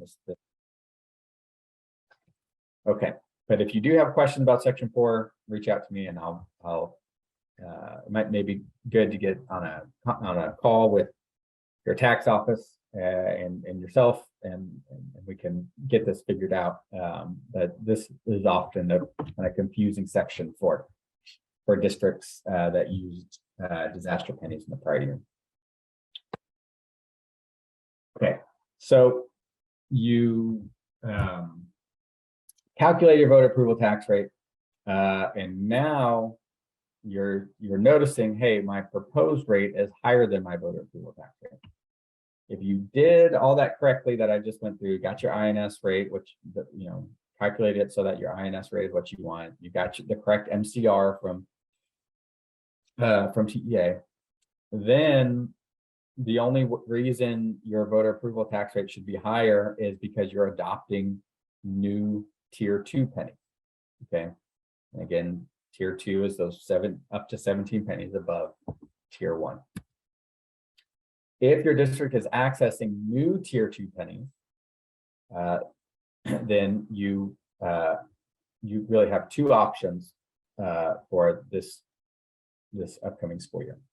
You can hold a TRE, right? That would be on the November election, or you can adopt disaster penny. I've talked about that quite a bit to y'all here in Region 1. I'll just kind of go through those options real quick and sort of the differing requirements there. So first, with TRE, you have a couple extra requirements and a little bit of a different timeline. You can see the first requirement, the first deadline, and again, there's a little asterisk there. I'll get to that here in a minute. But normally, you would have had to select your auditor to conduct your efficiency audit no later than July 8th. Okay. As you see there, it's not required for 2 years following a disaster. Okay, so since we had Uri in 21, following 2 years after that, districts are not technically required to conduct an efficiency audit. However, we still recommend that you do that if you are going out for TRE, because you're asking your voters to increase their investment in your school, right, in your school district. If you have an active sort of taxpayer advocacy group in your district, they may take issue with the fact that you're not conducting an efficiency audit. Then you may start getting some criticism. What is the district trying to hide? Why are they scared of evaluating their own efficiency? And so to avoid all that mess, we recommend still doing the efficiency audit, even though you don't have to because of the disaster declaration. So first reason is avoid the headache, right, of sort of unwarranted criticism. Number two, the efficiency audits are not that difficult. It's taking basically your PEMS data, repackaging it, getting some PEMS data from other peer districts, and doing a comparison. Okay, so they're not that onerous to pull off. You can use your existing auditor. You can use Casey for this. We can do efficiency audit. I would probably start with your existing auditor, see if they have the capacity to do it. If you need some help, we're happy to do it. But your existing auditors probably, they're positioned to do that work as well. So feel free to reach out if you have questions about getting an efficiency audit done. You'll note there the timeline for rate adoption is a little bit different if you're going for a TRE. If you're not going for a TRE, you have to adopt your rate by September 30th. No later than September 30th or 60 days after receiving your certified appraisal roll. If you are going for a TRE, that timeline gets moved up a little bit. You have to adopt your tax rate by 78 days before the election. If I did my math right, the election is November 8th, 78 days before that would be August 22nd. So you have to adopt your rate by August 22nd, whereas non-TRE districts have until the end of September to adopt their tax rate. So just be mindful of that. I think probably most districts are going to adopt their rate by the 22nd or maybe the week after anyway. But just know if you are doing a TRE, you got to get it in. You got to get that rate adopted before the 22nd. I already talked about the September 30th requirement for non-TRE districts. The next item there for October 8th is, again, not technically required. It has to do with those efficiency audits again. But we still recommend sort of complying with that. The efficiency audit must be completed and posted to the district website. Results must be discussed at an open meeting before the election date. And all of that has to occur no later than a month before the election. And then election this year is November 8th.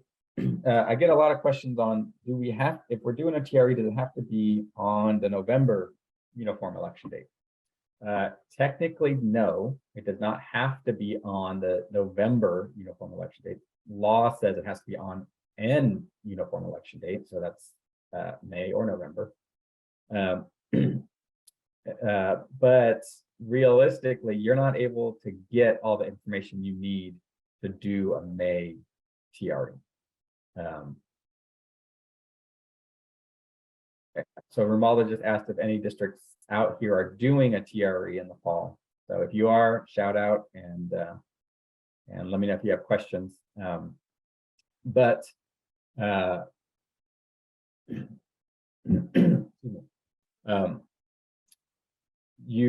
The reason you can't do a May TRE is you're going to need all of those. You need all your certified values and all that, and you just get an estimate in April. Remember, if you're doing a TRE, you got to adopt rate 78 days before that. So you really need an estimate in like January, February, and your CAD is just starting that work at that point. And so they're not going to be able to provide you a control in time for you to do a May election.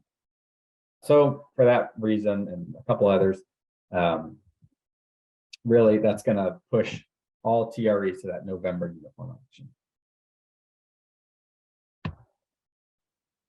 The other option that I mentioned, and again, this is going to be for at least for this year, is disaster pennies. This provision is intended to help districts access additional funding, additional revenues to offset the cost of the disaster.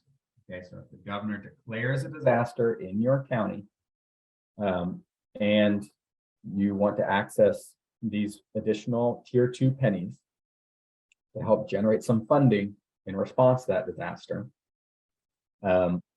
you have this provision in the tax code. You have this tool that you can access. The governor declared a statewide disaster in response to Uri in January 21. This opened up eligibility for all school districts across the state to adopt disaster pennies in the following calendar year. I will note one little caveat with that third bullet point there. There are some law firms out there that will tell you you cannot adopt disaster pennies because they think year in the tax code refers to school year. Okay, so Uri occurred during the 2021 school year. The following school year would have been 21-22. We're now in 22-23. Some law firms out there will tell you that. Others understand that in the tax code, we're talking about tax years. And that definition is pretty much it's consistent throughout the entire tax code. So to think that that's referencing school year is a little bit of a stretch in our opinion. And so that's why we're saying that it's allowing, because Uri occurred in calendar 21, the following year would be calendar 22, which is what we're in. And so that opens up eligibility for adopting Uri related disaster pennies this calendar year. But just wanted to sort of put that out there that there are differing opinions. As I note there at the bottom, if you're considering disaster pennies, get in touch with counsel, either internal counsel, outside counsel, whoever. Usually counsel will draft an opinion letter for you. And so make sure that you get sort of those ducks in a row. You want to bring your counsel along with you whenever you're planning for disaster pennies, okay? Because while it's a provision in the tax code, it's allowed, it's written, there's some sort of ambiguities in that section. It's written kind of vaguely.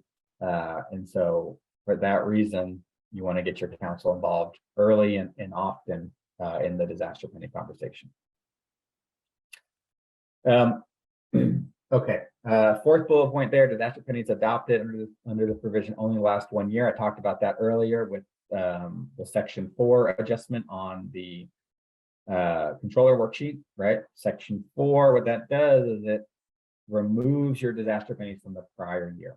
Okay, so because they're temporary, they only last 1 year. You got to remove them after that year that you have them. Okay, so that's what the section 4 of the controller worksheet does. The other thing I want to point out to folks that are considering Uri pennies is the state does have a reimbursement program for Winter Storm Uri. Okay, you're not going to receive those funds until I believe like next February. So there's a lag. And I think the application closes, I think in January. So it's kind of got a long timeline on it. But there are resources available out there. Okay, and so that could, if you have sort of a savvy, community and members of the community are aware of that program, that could call into question why you're using disaster pennies to generate revenues to offset those expenditures from the disaster. Why not just take this free money from the state? Why are you increasing the tax rate for those expenditures? I think that's a legitimate question. You should be prepared to answer that. One possible path for an answer is some costs are not included in that state program. The main one would be, I'm sure your board passed a resolution to pay salaries for instructional staff during the week of the closure. Okay, those kinds of expenses, those instructional salaries, for example, or just any of those salaries that were paid during that week of the closure, those would not be covered under TEA's reimbursement program. Okay, and so that could be something that's used to justify the use of disaster pennies. Again, work with your counsel, develop that list of items of expenditures due to the disaster, and and that will sort of go towards your adoption of. One other thing I wanted to point out about this, if you do adopt disaster pennies, you will get a letter from TEA in the following spring, and they will say, hey, your tax rate looks higher than what it should be. You need to either give us the proof that your TRE passed, or give us the resolution outlining your adoption of disaster pennies. Okay. You'll just need to take that resolution as your board approved it and send it off to TEA, and that'll be it. Okay, but just know that TEA is not going to come audit your disaster expenditures, but they will ask for the resolution. Okay, and so just be prepared for that. Okay, so that kind of wraps up the no new revenue rate, the vote approval tax rate. I'm seeing we're already at 11 here. We're going to talk about the notice, and then that'll be it for today. So y'all are familiar with this. You can see it's just a 2-page document. A lot of this stuff is going to come from the business office there. And so you don't have to really rely on too many other people to complete this form, but I'll kind of walk you through some of the elements on here. First off, all districts must post this notice, regardless of what your tax rate's doing. If it's going up, it's going down, it's staying the same. You've got to post this notice again, as I mentioned earlier, at least 10 days before your public hearing to adopt your budget, and no more than 30 days before that hearing date. Districts must republish if the proposed rate ultimately exceeds what is included on the notice. So if you're a July 1 district, for example, you adopted your budget back in June. If you're adopting a rate now that is higher than what you posted, then you need to republish the notice again at least 10 days before you adopt your tax rate. As a result, to avoid that situation for July 1, sort of the best practice that I think a lot of different groups around the state are advising folks is to build your M&O rate with starting at either last year's MCR or the current year's state compressed rate. Okay, so let's say last year you had an MCR of 91.34. Okay, next year, so that was your MCR in 21, 91.34. Next year, 22, we know that the state compressed rate is going to go down to 89.41. Okay, that's in TEA's MCR template. We know it's going to go down to at least 89.41. That was included in the TAA that they sent out a while back. So that number is kind of out there before this time.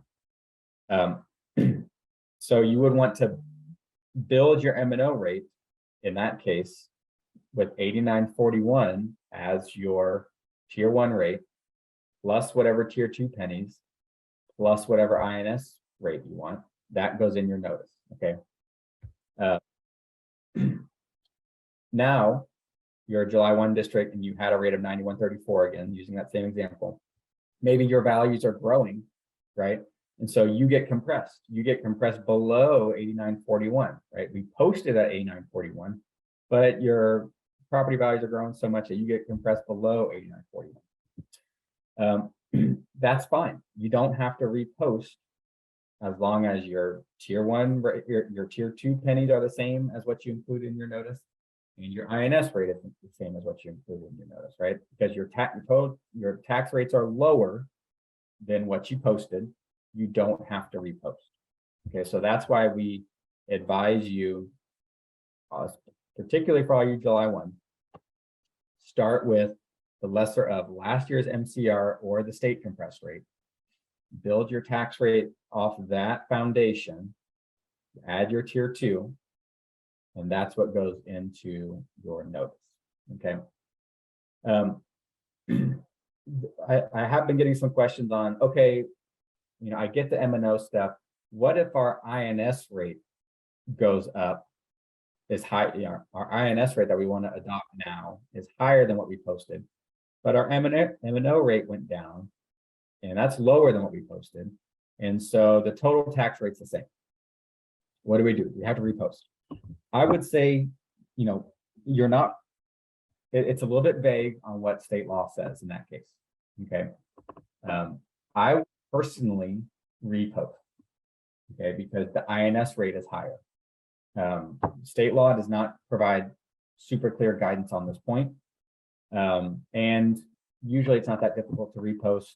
And so go ahead, if either your total tax rate is higher than what you posted, or either component part, either your M&O rate is higher or your INS rate is higher, I would repost in any of those cases. Okay. Again, it's not clear. State law does not tell you, does that test just apply to total rate? Does it just apply to M&O? So because of that, I would do it in any scenario. If the total rate or any component part is higher than what you posted previously, then you should republish your note. Is that clear for everybody? If you have questions, particularly July 1s, let me know. The comparison of proposed budget to last year's budget, this is pretty straightforward. You just take your M&O and debt service budget comparisons. For those recapture districts out there, you don't include recapture limits in this section of the form. Moving on down, the total appraised value and total taxable value that can be found on your standard certified total reports. Go look at that for the preceding year and the current year. The appraised value of all property and taxable value of all property, that's going to be sort of on that one of those first few pages of the report.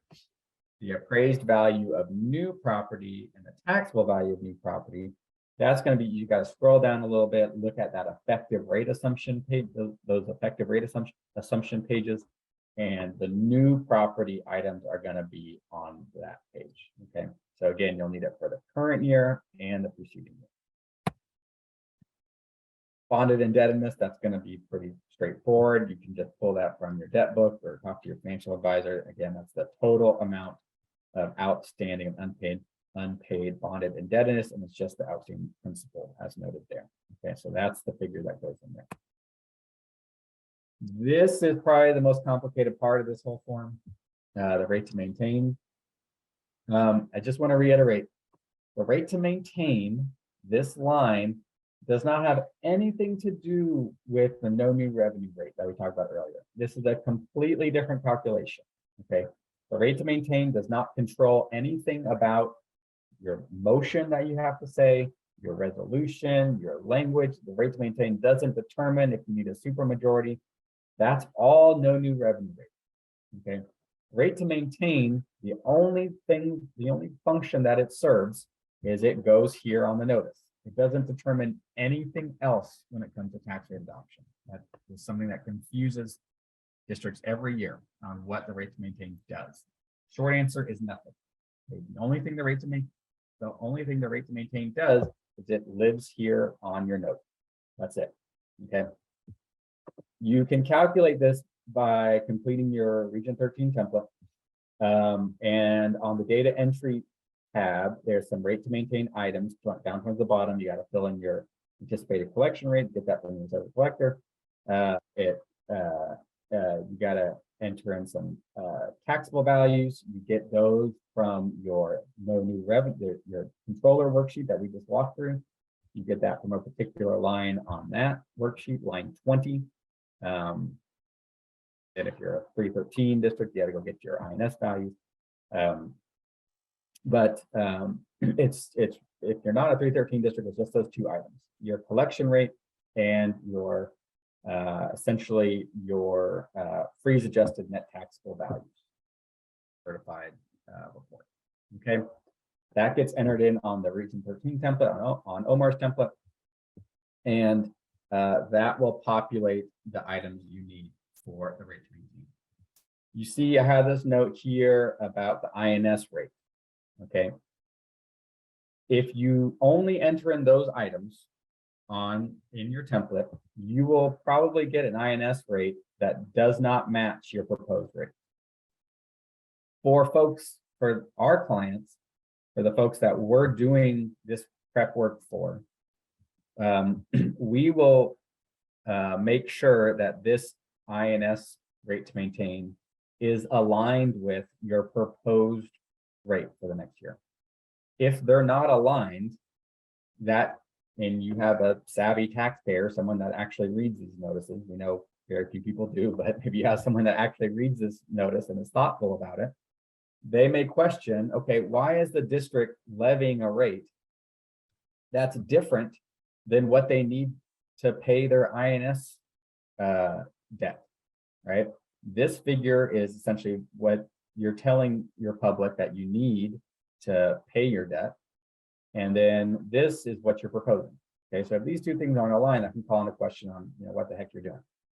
So we will usually go into the template and make sure that those two items are aligned. And you can do that really by just making sure, conceptually what you're doing is making sure the template understands that you're defeasing your debt, right? Or make sure that the template understands that you're using fund balance, right, to pay your debt. And so there's some tweaks sort of under the hood in the template that you can make to yield that same calculation, or you could just enter in the INS rate that you're proposing here. Okay. And so that's one tweak that we make to the INS rate on the rate to maintain. So that way it's clear to your voters that you are adopting the INS rate you need that is aligned with your district's policy. Okay. But if these two things are different, that could call into question, why are you adopting a rate that's not aligned with your district's need? All right. Next step is this comparison of proposed levy with last year's levy on average residents. So this is something that it's kind of a complicated calculation. And you can usually find this average market value of residences on your certified report that you get from your CAD. But the standard way to calculate taxable value is a little bit different. And I kind of have a screenshot from this software that us at Mokasey that we use to calculate this. You can see I got the market value here. Again, these are aligned with your certified value report. Then we kind of do some additional calculations here. We look at your total loss to the 10% cap. All right. So however much you lost the 10% appraisal limit, we average that out across residents' homesteads. That number goes here. Okay.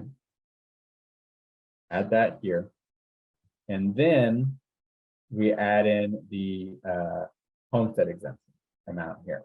Okay. So that's for this district, it was 25,000 last year, Prop 2 increased to 40,000. Okay. That's how you get from market value down to average taxable value. You take out the 10%, the average 10% of appraisal cap loss, then you take out the exemption, and then that gets you the average tax. And that will go right in here. And so then you do that calculation, apply your last year's tax rate to last year's average taxable, current year's tax rate to, or the proposed tax rate from up above to current year's taxable, get the taxes and calculate the difference. Okay. I would, again, get your CAD or your friends at Mokasey or whoever else to verify those figures. because this calculation, it sort of appears simple, but it can kind of get a little complicated. So again, I would have someone take a look at that whenever you're putting that together.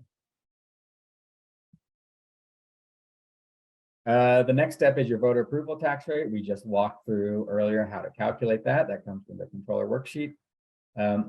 So if you remember on that calculation of voter approval tax rate, if you're adopting new disaster pennies, I told you that some lawyers may tell you to include those new pennies in your enrichment tax rate. Okay, that's sort of one school of thought. So that way, this sentence makes sense, right? You have a tax rate here that's sort of consistent with your proposed tax rate, and you're not telling your voters you're going to have an election when you're not going to have an election because you're using disaster pennies. The other school of thought, some other law firms will tell you to add some language to this section that clarifies the fact that you're using disaster pennies. Okay, so it'll say that essentially your proposed rate's higher than your voter approval tax rate, but because you're using disaster pennies, you don't need to have an election. Again, anytime you're doing disaster pennies, talk to your counsel, figure out how you should need to ask them, what do I need to do about my notice? Okay, how do I handle the voter approval rate section on my notice?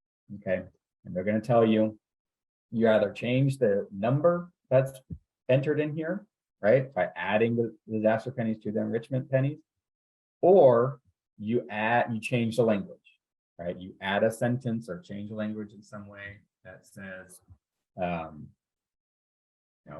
election isn't required because we're doing disaster pennies. Okay, so this is something you need to talk to your lawyer about, your counsel about. Okay, so make sure you do that if you're adopting new disaster pennies for this year and you want to get your notice right. Fund balance, that's the last item here is fund balances. This is going to be pretty straightforward. It's the fund balances that will remain, it's sort of a projected fund balance that will remain at the end of the current fiscal year. So if you're a September one, figure out what it will be at the end of August. If you're a July one, what it'll be at the end of June. And then that goes here. Okay. Other odds and ends, we just got a couple slides left. Got a lot of questions on this relatively new requirement. Actually, I'm not even sure it's new. I think districts just kind of realized that they had to do it. I believe in the tax code, it requires that the board designate an officer or employee to calculate the no new revenue rate in the voter approval tax rate as per the controller forms. It's a simple resolution. It just says our CFO, our assistant superintendent of finances, whoever it is, will calculate those rates. It's just, very simple resolution. Your board will adopt that each year. Okay. And there's examples, I think, on CASBO Connect, you can go and see, maybe Ramalda can dig up some examples if you're curious about that, on how that resolution should be structured. But it's pro forma, it's not very complicated. But generally, people ask, well, who should I designate? We would generally, that's the CFO, assistant superintendent over finances, whoever's sort of in charge of that for your district. Even if we're doing this work for your district, we would still advise a district employee to be on that block, or I'm sorry, in that resolution. I mentioned this earlier, but when the notice is published, you need to post a summary of the proposed budget online. In that TASB guide, it lays out some specific elements that need to be included in that budget summary. You guys, hopefully, this is something you do every year, so you're familiar with those elements. Any amount you spend on your, membership to advocacy groups. If you're a member of the Equity Center or STAS or even TASB and TASBO, I think you got to include a little bit on that budget summary. Your membership with TSPN, TSPN does not do advocacy on behalf of TSPN members. And so you don't have to include anything for us on that, okay? But you may have to for those other organizations that you're members of.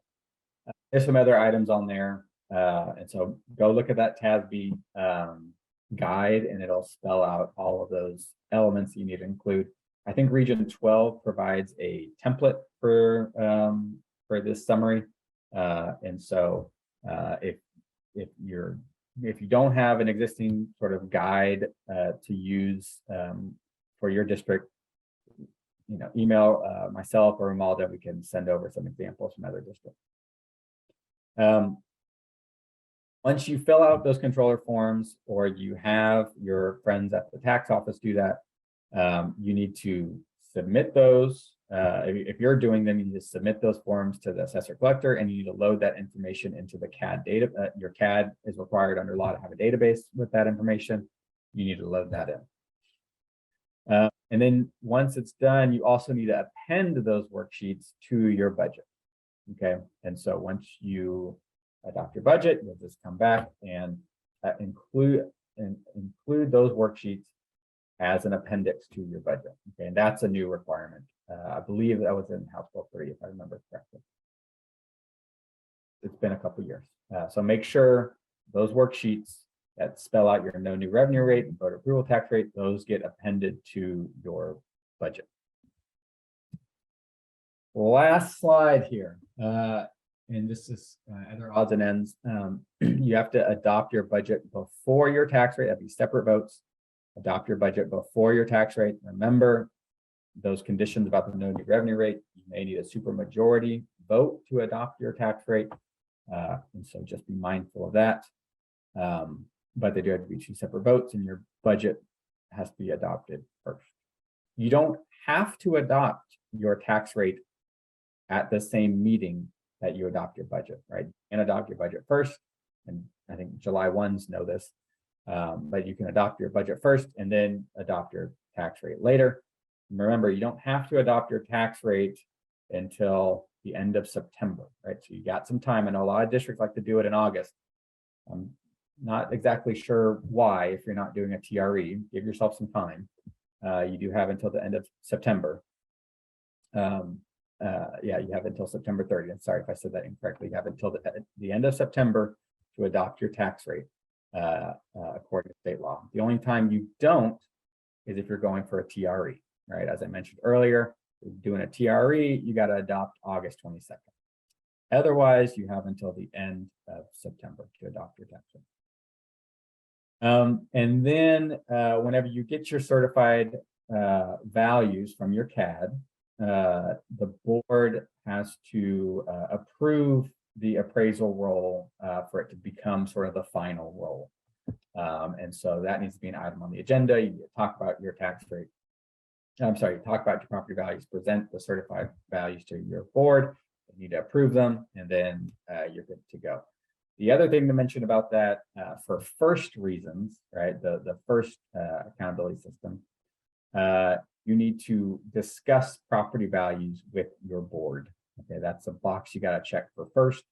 There's not a specific format you need to have that conversation for first compliance. I would say, generally speaking, some points you want to hit. Talk about what your values were last year, right? Your certified values were last year. Talk about what those values are this year. If you had a big protest or a value reduction or a lawsuit, mention that in that presentation. Talk about the trend in your property values, right? Remind them that property value growth leads to tax compression, right? I would sort of familiarize them with those mechanics. You don't have to go into the details, but just talk about high level value growth leads to compression. And then this year, because of Prop 2, I would remind them that, hey, there's Prop 2 passed, and so that homestead exemption is going up. And you guys at Region 1 have access to all the slides I put together on Prop 2 and Prop 1 as well. Feel free to steal those and use those if you need. for this discussion, but I would talk about what Prop 2 does, and maybe even talk about Prop 1, and that's going to come online next year for the 2023 tax year. And you can talk about that as well. But again, there's no hard and fast requirements for your for your the discussion of property values with your board, but you do have to discuss them to check that box with first. So I think whenever they are talking about the appraisal roll, that would be a great time to do that. Okay, can the appraisal roll be approved after the tax rate? I think generally it's done before. I don't know if statute requires an order for that specifically. I think generally the way it's done is budget, and then oftentimes districts like to have their boards review the no new revenue rate and voter approval tax rate forms, right? And so you do budget calculation forms, and then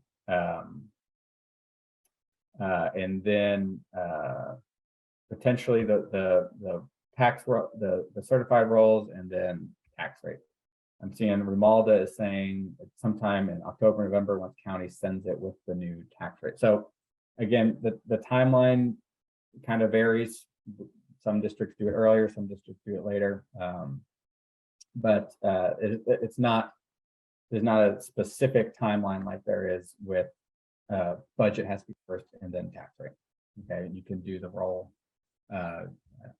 statutory deadline on that. Okay, so I've been rambling on for 2 hours now, and that's all I have prepared for y'all today. Hopefully that was useful for y'all. Hopefully it was timely. I know some of y'all may have already gotten your notice in paper.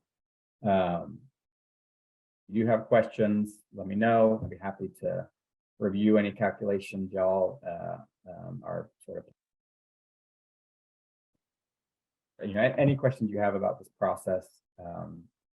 And hopefully now you can explain some of those weird, some of the weird language in the motion and the resolution and all that stuff to your board, because I'm sure that's puzzled them in the past. I'll take any questions you have, and thanks again for sticking with me. And I'll see you at the next FAC, I guess.